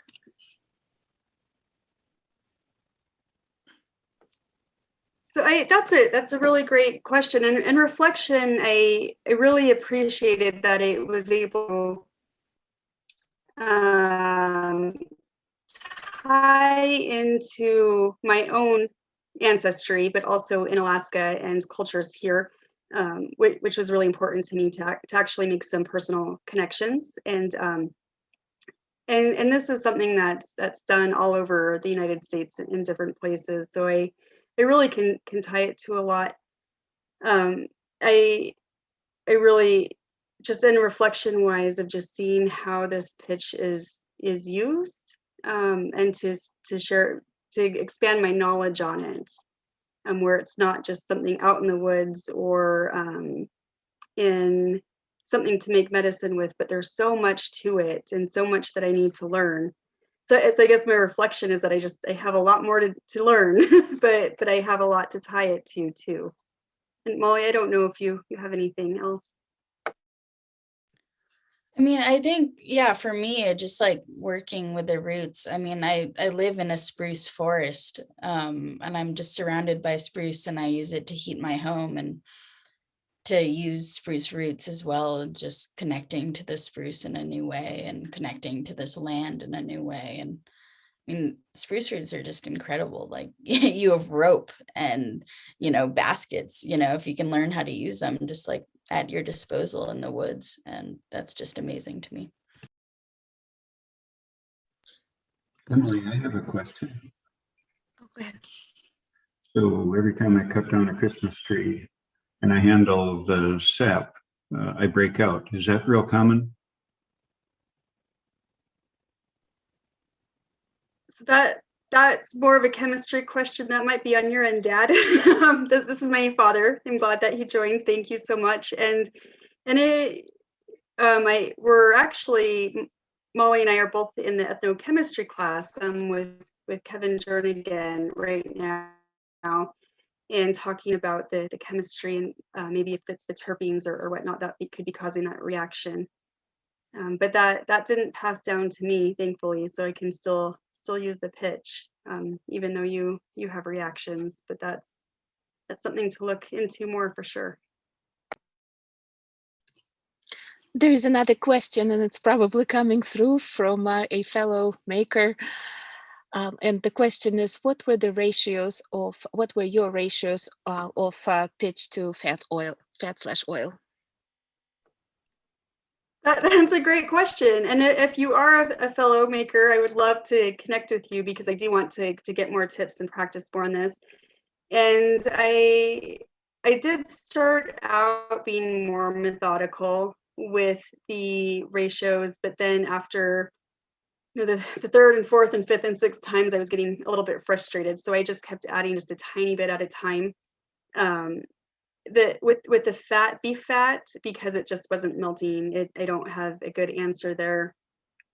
For the beeswax, which actually worked, I would say it was probably just about like a tablespoon of beeswax to 3 cups of pitch. It really wasn't much at all. But I again was not as methodical as I could have and should have been.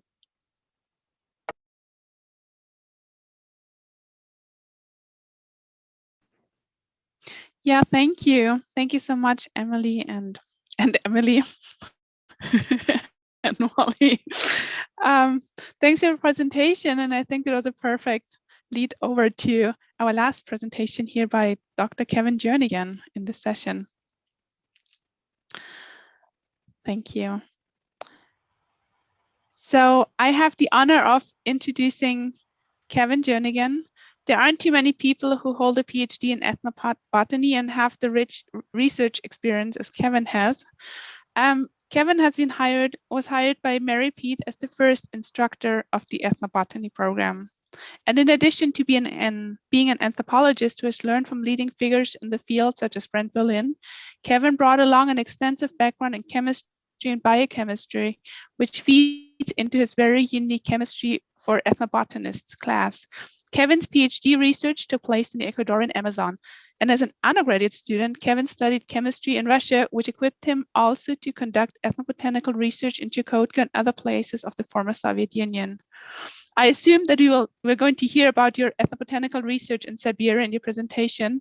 So I'll hand it over to you here, Kevin. Thank you so much for joining the class. And also, in addition, I really think it's a great fit from leading over from really digging into the dirt and working with spruce root and pitch to the wider topic, because that is exactly what Mary was good at. She was good at keying into details and being hands-on and local, but she always had the wider picture in mind. So thank you for rounding up our session. Well, thank you, Lisa. Can you hear me okay? Yes, you're on. All right, so let me go ahead and share my screen then. Oh, it says disabled sharing.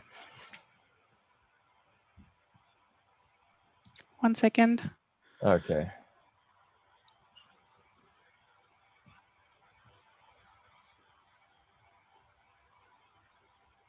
All right, I am the co-host.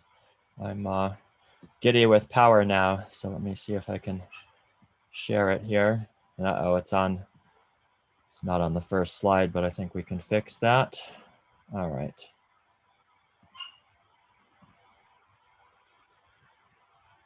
Can everyone see that okay? Yes, just fine, thank you. All right, well, I'm going to go ahead and begin then.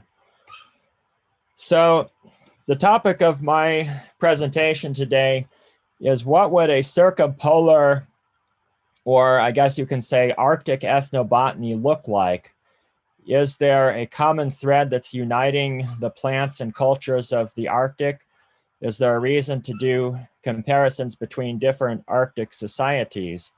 I would answer yes to all of those questions, and that's what I'm going to be arguing for. So anyway, I kind of anticipated myself on the next slide. You'll see some of those questions. But anyway, if there is a circumpolar ethnobotany, what would it be like? What kinds of questions would it ask? What kinds of theoretical issues or hypotheses would it address? And if you're wondering, the slide here is a rock called Ravukvan that's in the village, near the village of Incheon, on the Chukokin side of the Bering Strait. All right.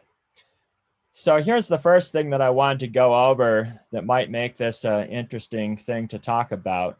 So it turns out that a lot of useful plants that we think about when we think about Alaska, particularly Western Alaska, which is the part that I'm most familiar with since I lived in Bethel for 7 years, a lot of the plants that are useful there are also found actually widely over the circumpolar region. In other words, if you go to Lapland, if you go to the home of the Sami, you'll find a lot of these same plants. So actually what I did for this example, I took a study that we did with the Naukan. They speak a language close enough to Central Alaskan Yupik so that it's partially mutually intelligible.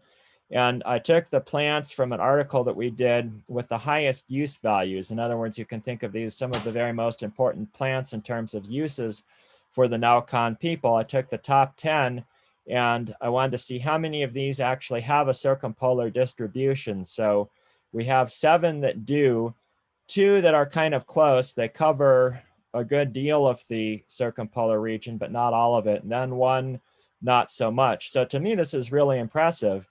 You have and when you look at the level of genus, it's even more so. So you have a flora, which in many ways is quite common throughout this vast region, where you also have a lot of different cultural traditions. And so to me, this is just begging to make some kind of cultural comparisons, whether people use the same plants for the same purposes. All right. Oh, okay. And it's not advancing. There we go. Okay, good. All right, so what about the cultural context? After all, ethnobotany is a combination between the ethno, which is cultural, and the botany, which is obviously plants. So what about the cultural part? Well, I think a lot of you are very familiar with this map of the traditional language areas of Alaska. And we see just a little bit of on the Russian side too here. I used to say the side that Sarah Palin can see, but I'm not sure quite how well that joke has aged. I'm sure some of you know what I'm talking about, but anyway, let's not get into that too much. But anyway, you can see that even in Alaska, the language situation, if we can use language as a proxy for culture, is quite diverse. When we look at the picture, actually, I'm sorry, these slides are a little bit out of order, but let's go ahead and do this one. Before we even get into that, let's talk about what we even mean by circumpolar or pan-Arctic ethnobotany. What exactly would be included and not included? Well, we could define the Arctic in a pretty simple way as what's above the Arctic Circle. So this area in the center of this slide. And I like this way a little bit better, we could define it in terms of common vegetation. So even though somewhere like Bethel, Alaska is well below the Arctic Circle, it is nevertheless tundra. I know because I lived there. Well, there are some trees too, but it's mostly tundra. So I kind of like this way a little bit better because, it's not just based on, what the sun does in different seasons of the year. I mean, that's important too, but it's based on something a little bit more concrete than that. Okay, all right, so yeah, let's go back to the cultural diversity there. I realized that we should define the area that we're talking about first. And of course, it's also natural that some people may disagree on exactly what circumpolar ethnobotany should and shouldn't include. But right now, let's take a very generous view. Let's say we're talking about cultural groups that are in the Arctic, or shall we say Arctic adjacent. If we go down to 60 degrees latitude, which of course would include somewhere like Bethel, which is important, we really have a lot of different cultural traditions in that area. Again, if you use language as a proxy for different cultures, using the Ethnologue website, I have found these numbers of different native languages spoken in the various countries that encompass this region that we're talking about. So that's a lot. You know, that combined again with the fact that a lot of the flora is common to this region, to me that gives a great possible opportunity to do a lot of comparative research in this region. And it is an effort, I should say, which has only just begun, and I hope that you know, it's something that I'm continuing to work on, and I hope that other people listening might do this as well. So if you want a little bit of a visual representation of where these cultures are, hopefully you can see some of the detail on this map. I'm not going to go into too many of the individual groups because, as you can see, there are many of them. The color scheme is according to language families. So you see the, you know, Inuit group here in blue, the Athabaskan, then, you know, Uralic and so forth. But you know, it's quite a diverse group of languages and accompanying cultures that we have here. A sad aspect of that, though, is that most of these languages are endangered. Some of them quite notably so. The Naukan people who I worked with, only the very oldest people still know the language, and they don't even necessarily speak it every day either. So I think that this just underlines the urgency of this research program. And, you know, of course, that's also sadly true of a lot of Alaskan languages. You know, some of these languages will be lost within the next 10 or 20 years. And of course, you know, there are luckily efforts to stop that. And we very much hope that they will be successful. But this is certainly a big issue. Certainly other aspects of culture change, climate change, all of these things add up together in my mind to make this a particularly urgent and timely area of research. All right. So what about the stuff that's already been published? There are a lot of good studies in this region, but a lot of them are descriptive. In other words, a lot of them say, okay, these are the plants that this particular cultural group uses for these particular purposes. And those are very important articles. They give a baseline for what people are doing at a particular time when the study is published. But I think that there ought to be a lot more effort to relate these to, you know, hypothesis testing or to larger theoretical issues in, you know, either in anthropology or in other disciplines, certainly, you know, issues in botany as well. I'm an anthropologist by training, so I tend to think from that point of view. Also, people don't necessarily always focus on the spiritual aspect of the knowledge too. I mean, when there's an article that says this plant is used for such and such, and, you know, giving the use of every plant, sometimes it makes it seem as though it's a purely utilitarian sort of thing, whereas, of course, in traditional cultures, these plants have a spiritual dimension as well, and some plants are particularly spiritually important. Of course, this can also be a sensitive area to talk about. You know, you have to gain people's trust, obviously, in a big way in order to talk about this sort of subject. I already mentioned climate and landscape change, invasive species. So the situation is changing as we speak. And so, you know, there's a lot of reason to go out and document this stuff. Okay, other stuff in the literature.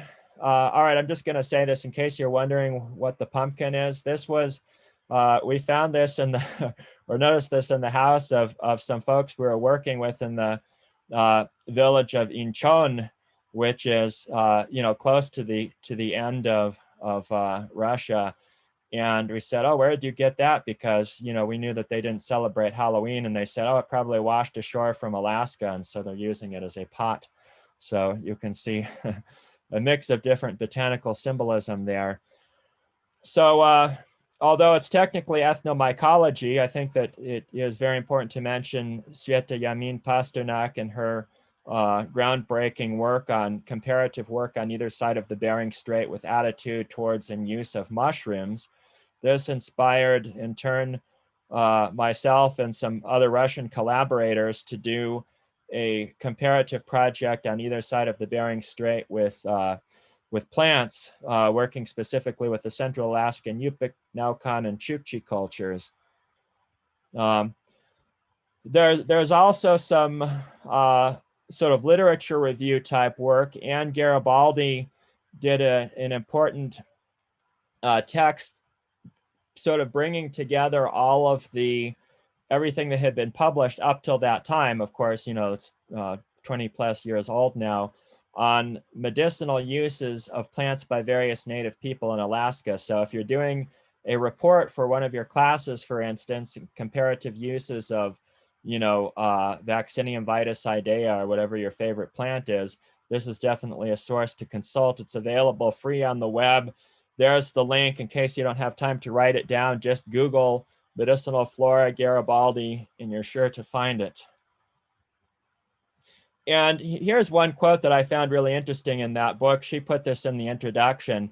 And so, you know, somebody back in the day before I was born said there were virtually no pharmacopoeia among the North Alaskan Eskimo. No plants were used as medicine, no teas brewed. There was no attempt to develop even magical potions. So to me, this just highlights that some people, you know, don't even think that there is such a thing as circumpolar ethnobotany, but those people haven't looked hard enough.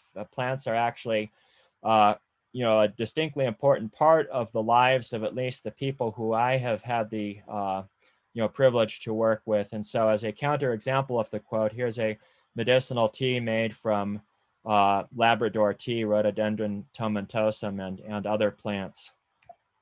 All right. There we go. Ni spiato zamiorznish. That means don't sleep or you'll freeze. This was found in one of the central square or in the central square in Anadir in Chukotka. And I have not been there during the winter, only during the summer, but I think it's probably true. But in this case, I mean it in a more metaphorical sense. We shouldn't sleep or be frozen in place when it comes to pursuing this important agenda of research. And so here are some of my ideas on future directions. Of course, other people may have their own that come to mind as well. But again, the fact that there are so many species in common really, you know, this is a point that I've made before, so I'll just briefly reiterate this. It really gives a potential for comparative research. Do the same people use the same plant for the same purposes or different purposes? Do they gather the same part? Do they store them in the same way? Do they use them for the same, do they have the same spiritual value, you know, etc. Okay, so what about, you know, different types of you know, ways that people can make a living off the land? I mean, is there a difference between people who are herders in general and who, you know, subsist mainly from sea mammals? I mean, of course, obviously there would be a difference based on some of the plants available, but I mean, what do the differences we see tend to correspond to? Do they correspond to subsistence patterns? Is that one of the important factors, or are there others? And I want to make a point here, which I think is important, that when we're looking at this question of comparative research, we have to deal with the issue of independent discovery versus diffusion. So let's say we find that the Central Alaskan Yupik, you know, in the Bethel area use stinkweed, that is Artemisia talesii, to treat coughs. Well, if we go and find the Skolt Sami in Finland do the same thing, well, they're pretty far away from each other, but still it's not inconceivable that people could have learned from one culture to another. I mean, especially in this day and age, you know, where distance is nothing to the internet, right? So this is one kind of confounding factor. Of course, this doesn't make the research useless by any means, but it's just something to think about. So chaga, this particular fungus here, was first popular in Russia, but now it is, I have found people in Alaskan villages where I have worked who know about this. I've even seen it for sale in Alaskan villages. People use it to treat cancer, for instance. Uh-oh, sorry about that. Yeah, here we go. Okay, so, again, looking at how knowledge changes over time, especially since we have good reason to expect that for better or for worse, things are changing quickly now. Comparing the knowledge of different generations, looking at issues of different types of acculturation. All right, so what else? Climate change, obviously that's a big one.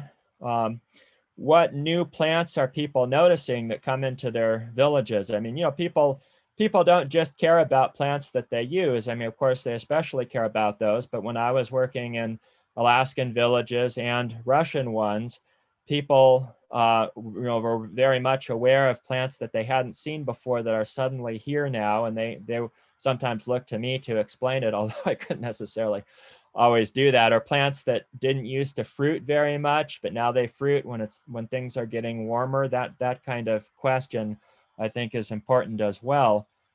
So this slide, I don't have too much time left, I don't think, so I'm not going to spend too much time on this slide, but the point of this slide is that, especially when we're looking at medicinal plant traditions, it's important to realize that some Arctic societies, some Arctic cultures viewed healing traditionally, at least, as particularly a matter of spiritual emphasis. This was true of the Naukan people. Elders said that they didn't used to use as many medicinal plants, and that with Russian influence, they actually started using more. And I understand that this is true for some other cultures as well. On this slide, I have the example of the Ket, who are not a group that I've personally worked with. But anyway, so, sometimes acculturation can actually bring new uses in addition to taking old ones away.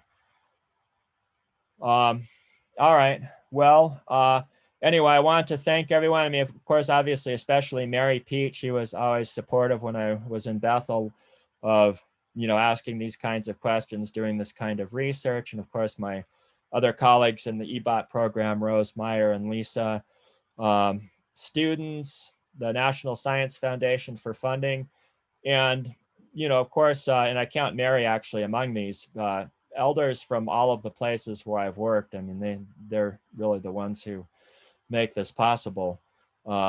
Anyway, thanks to everybody. I hope that my connection didn't cut out halfway through, because that would be sad. I hope that you can still hear me right now. And I don't know, are there time for any questions, or are we at the end? Thank you so much, Kevin. We are right at the end. Wait, we're right at the end right now, but let's see. We can stay on for longer if there are questions. So officially, we're done with the presentations now, but everyone is welcome to stay and ask questions. Yeah, and thank you so much, Kevin. I think it's great, those new ideas that you have introduced, and just thinking in a wider scale and wider geographical scale, and making comparisons. Thanks for introducing those concepts. Well, thank you. I include you in my acknowledgements as well, because you inspired some of my work too. So, can anybody still hear me? I don't know. Yeah, you're on. Let's Okay. see. Are there any questions?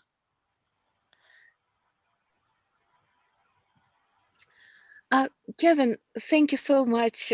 Thank you for acknowledging all of our colleagues' work, and it has really been a pleasure and honor to do this kind of comparative work alongside of you, and sharing it regionally as well as internationally at things like Ethnobiology Congress. I wanted to draw some connections, and maybe folks in the audience can also contribute with insight, particularly during Molly's and Emily's talk. They were referencing working with oral history materials along with doing the actual field work as part of their projects. And that Lisa, in the beginning of the session during her presentation, talked about the expansion of the jukebox model to focus on ethnobotany. What kind of resources come to mind that for you, Kevin, for you, Lisa, and that everyone who is willing to contribute to the discussion and guide us as ethnobotany faculty and mentors as far as your awareness of the resources in archives, recordings, and so on that we could incorporate into the coursework as well as for individual student projects.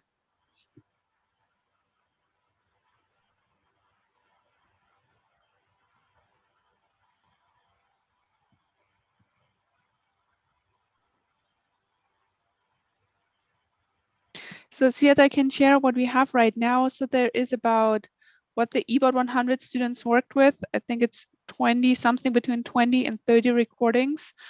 Some of them are really dedicated to plants, and some of them just mention plants in the context of subsistence. But there are other recordings like together that you would like to draw in. And I know there's one project on the North Slope that has been conducted and Carolyn Parker was involved in it. I know that there are the recordings from those elder council meetings in Bethel that are also not part of the oral history archive yet. And I was just last week contacted by someone who works as a TK advisor for a community in the YK Delta, and she conducted interviews that relate to plant knowledge. And when I mentioned it to her, like, can you imagine depositing your recordings at the archive? She hadn't even heard about it. So I'm pretty sure once we started, there's many more recordings out there. And yes, it would be great to hear from everyone if you know of any other ethnobotany related recordings that we might invite to become part of that Project Jukebox Ethnobotany.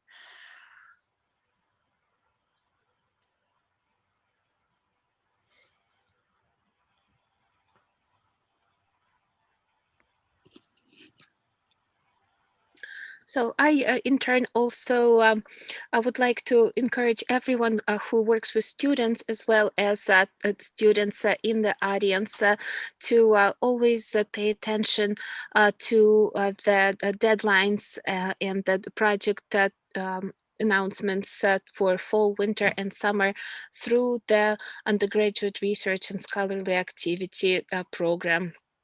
So a number of us have served as faculty mentors for the students who have done their own independent work as undergraduate students during through the URSA program. And I think a lot of the questions that Kevin outlined, as well as the kinds of projects that you heard about that, especially from Emily, Molly, Christina, would align very well with some of the goals and the opportunities that are presented by the URSA. If Christina, if you would like to speak up on the share a little bit more for the benefit of others, for either students or mentors in the audience, of your work with BLAST or other projects that you did while a student some years ago that you think could be helpful, that specifically have to do with animal plants or human environmental interactions, and that your work that would be really valuable too. Hi, everyone. Thank you again for allowing me to present. And some programs that I did while at UAF to get funding and support were the Biomedical Learning and Student Training Program, and the National Science Foundation helped, or I was a fellow in a project that was, the principal investigator was Todd Brinkman and Terry Chapin, and it was a project done with villages throughout the interior, and I think the upper Kuskokwim villages too. And that was a community resilience program. So another program is the resilient adaptation program, where you can, I don't think it's just UAF, it might be UAF or all the University of Alaska systems. It's a really neat program of fellows. It's only for master's students, but I would go to their talks and kind of follow what they were doing throughout the years. And there's the URSA undergraduate research and scholarly activity through UAF, and they're really helpful. And them, and that's what I can think of on the top of my head. Thank you.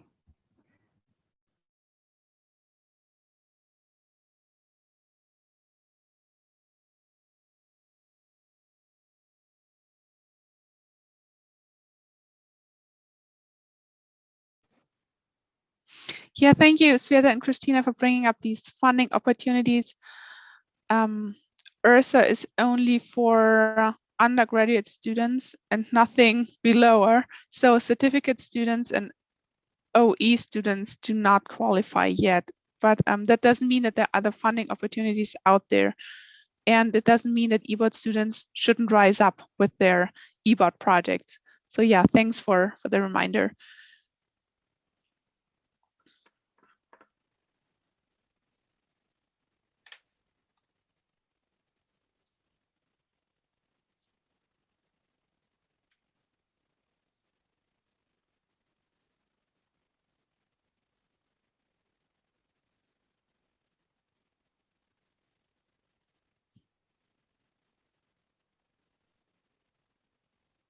Christina, would you have any recommendations for recordings that could be added to the archive, to the oral history archive dedicated to ethnobotany?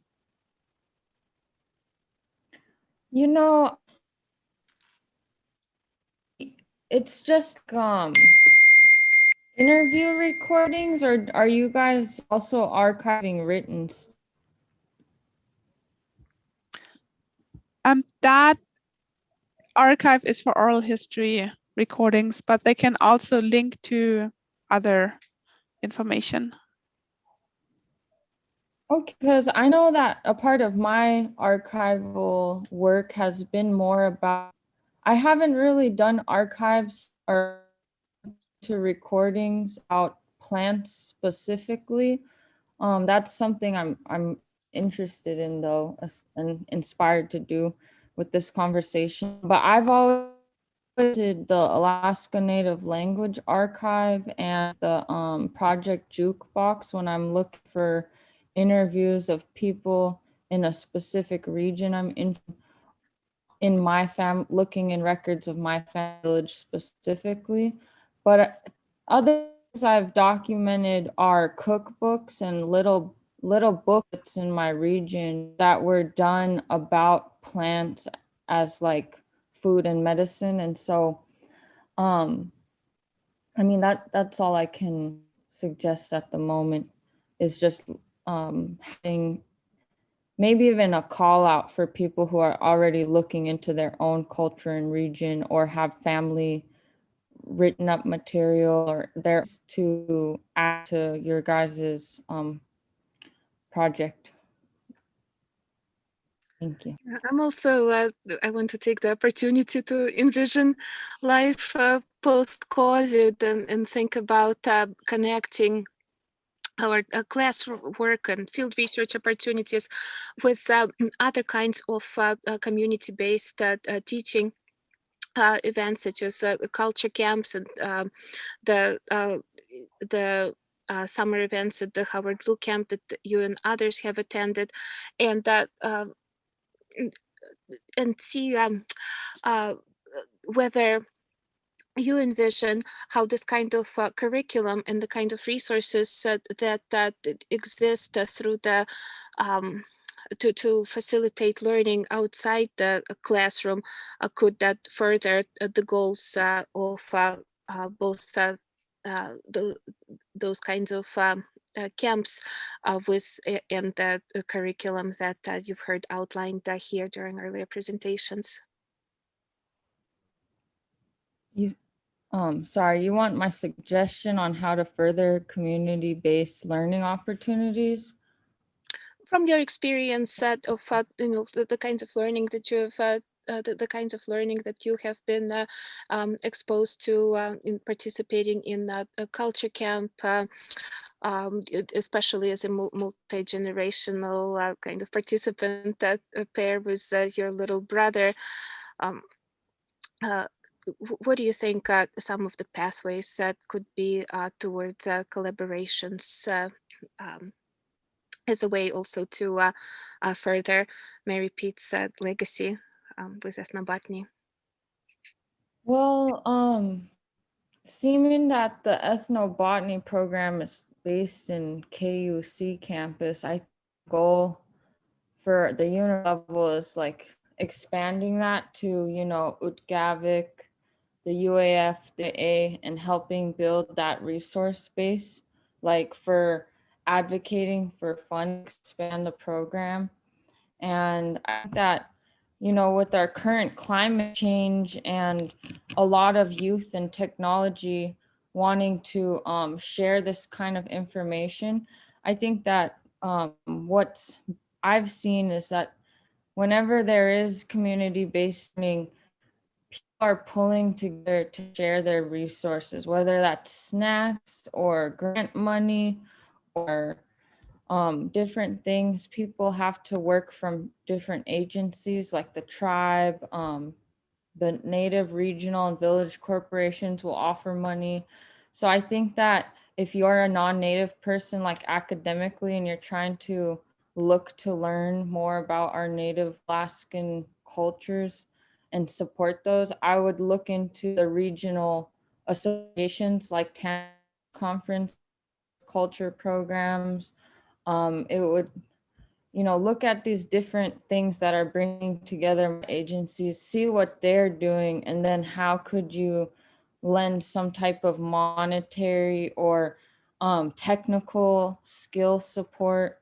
And I think that moving forward in a lot of other ways is that you just have the right group of people who want to, no matter what, see something happen, even if they have limited resources, to teach kids. To a lot of part of this is when you do a camp to help people get on the land, because they don't, some families don't do that anymore. Like my own family, you know, it's only certain extended relatives who keep these traditions of learning seasonal and local knowledge. So and for me, one way I want to do something very accessible in an eBot project for myself is to create a mini zine. Like they're like little mini magazines, and I want to do it with my language and do artwork of the specific plants and what I do and how to talk about that in our native language. So those are ways that I think could be more accessible, is getting young people who have like art skills too, to like combine the knowledge learning. Okay, thank you.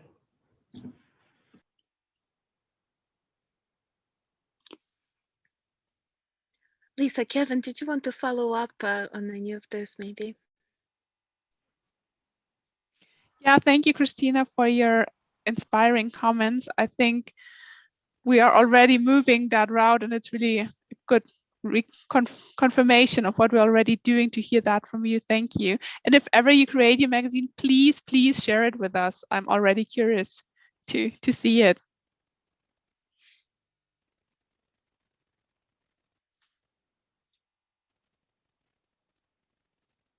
And at this point, we can also open it up to everyone. If there are any questions that you had about the earlier presentations, please, now is the moment. Ask or comment, or just something else about Mary that you wanted to share with everyone.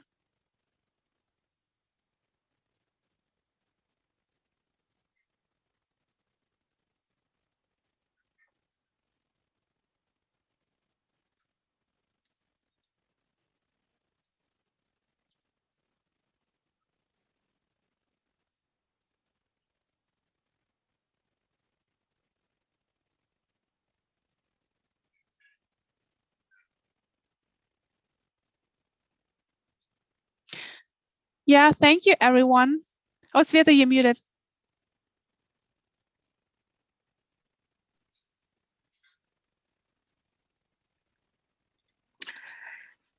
Yeah, as part of wrapping up and kind of bringing up this full circle from where Anna started our session this morning, just with her overview of Mary's contribution and then her very treasured personal experiences. She also made the point that Mary's outlook and her engagement with research with communities was informed by her being an anthropologist, indigenous scholar, and a feminist, for which she applied that as a framework for inclusivity and equity. So if that's all right with you, Christina, thank you for being willing to speak on earlier questions already. But this would be, I think, it just a really nice way to wrap up, connect to where we started, and that remember Mary again and the continuity of her legacy and her ways since you mentioned that your involvement in a variety of projects as both a scholar and a leader and an advocate. How does how do you understand the indigenous feminism perspective, and that how does that inform your involvement as a scholar and an advocate? Well, it connects to health, you know, and the reason I got into plants is all to do with health benefits and well, and they're beautiful, but being a Native woman for me and coming to realize and learn and practice you know, an indigenous feminist movement and feminism, it's about what happens to the land happens what we do. And that's why Native culture, you know, and you could see this in a lot of different Native cultures, especially in Alaska. The story Anna Kerttula earlier about Mary saying, you have food and you didn't share. It's like about reciprocity. It's about becoming like other feminists from Black culture, from other cultures, being public, sharing your knowledge, sharing yourself, sharing, but in reciprocal. And so I think that, you know, like listening to presentations so far, you know, you have to acknowledge where you come from, why you're doing this work. And as when I came to college at UAF and I share with being a Native, sharing, trying to inspire other Native youth to get involved, I tell them, you know, an academic advisor will tell you, you need to do A, B, and C to get this certificate, this degree.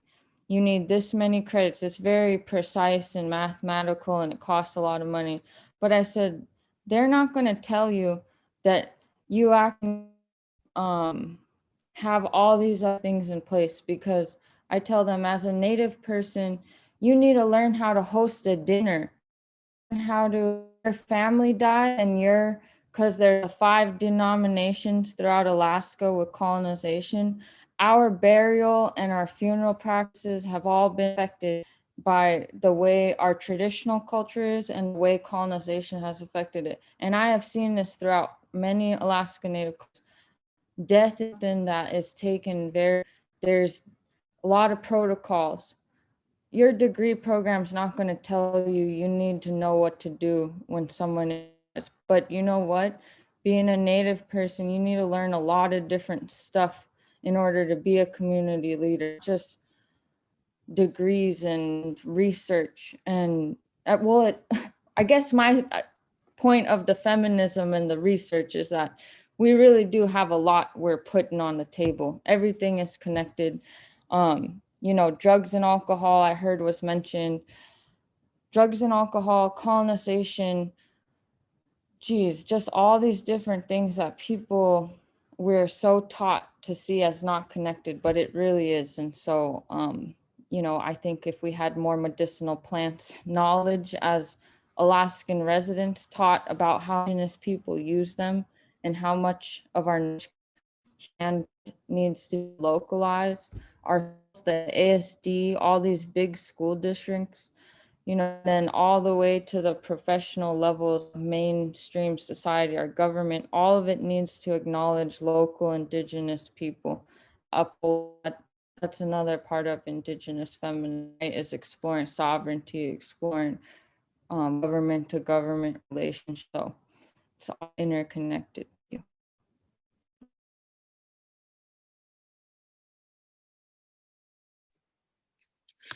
Thank you. I'm sure that this is useful not only for us as the organizers, but to everyone here in this in this audience.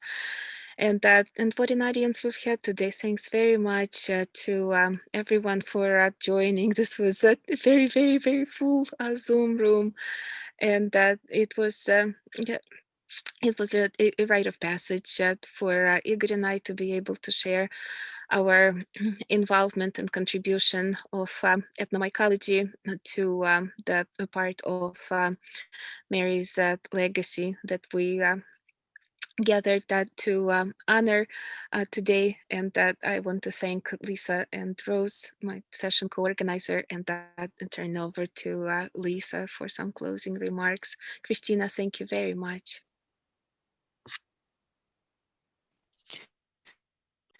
Yeah, everyone, thank you for sharing, and thank you also, Christina, for wrapping up the session in the way you did. I think it was truly in the spirit of Mary. And I'll just leave it at this. I think we had wonderful presentations. We all had some sort of a rite of passage here because not everyone could attend the funeral. I personally wasn't able to. So it was really was just good to be able to spend time together dedicated to a person that impacted a lot of our lives, and just she left a legacy, and she's here with us as we see her spirit moves on. So thank you all for joining us to celebrate Mary Pete and her legacy. Thank you.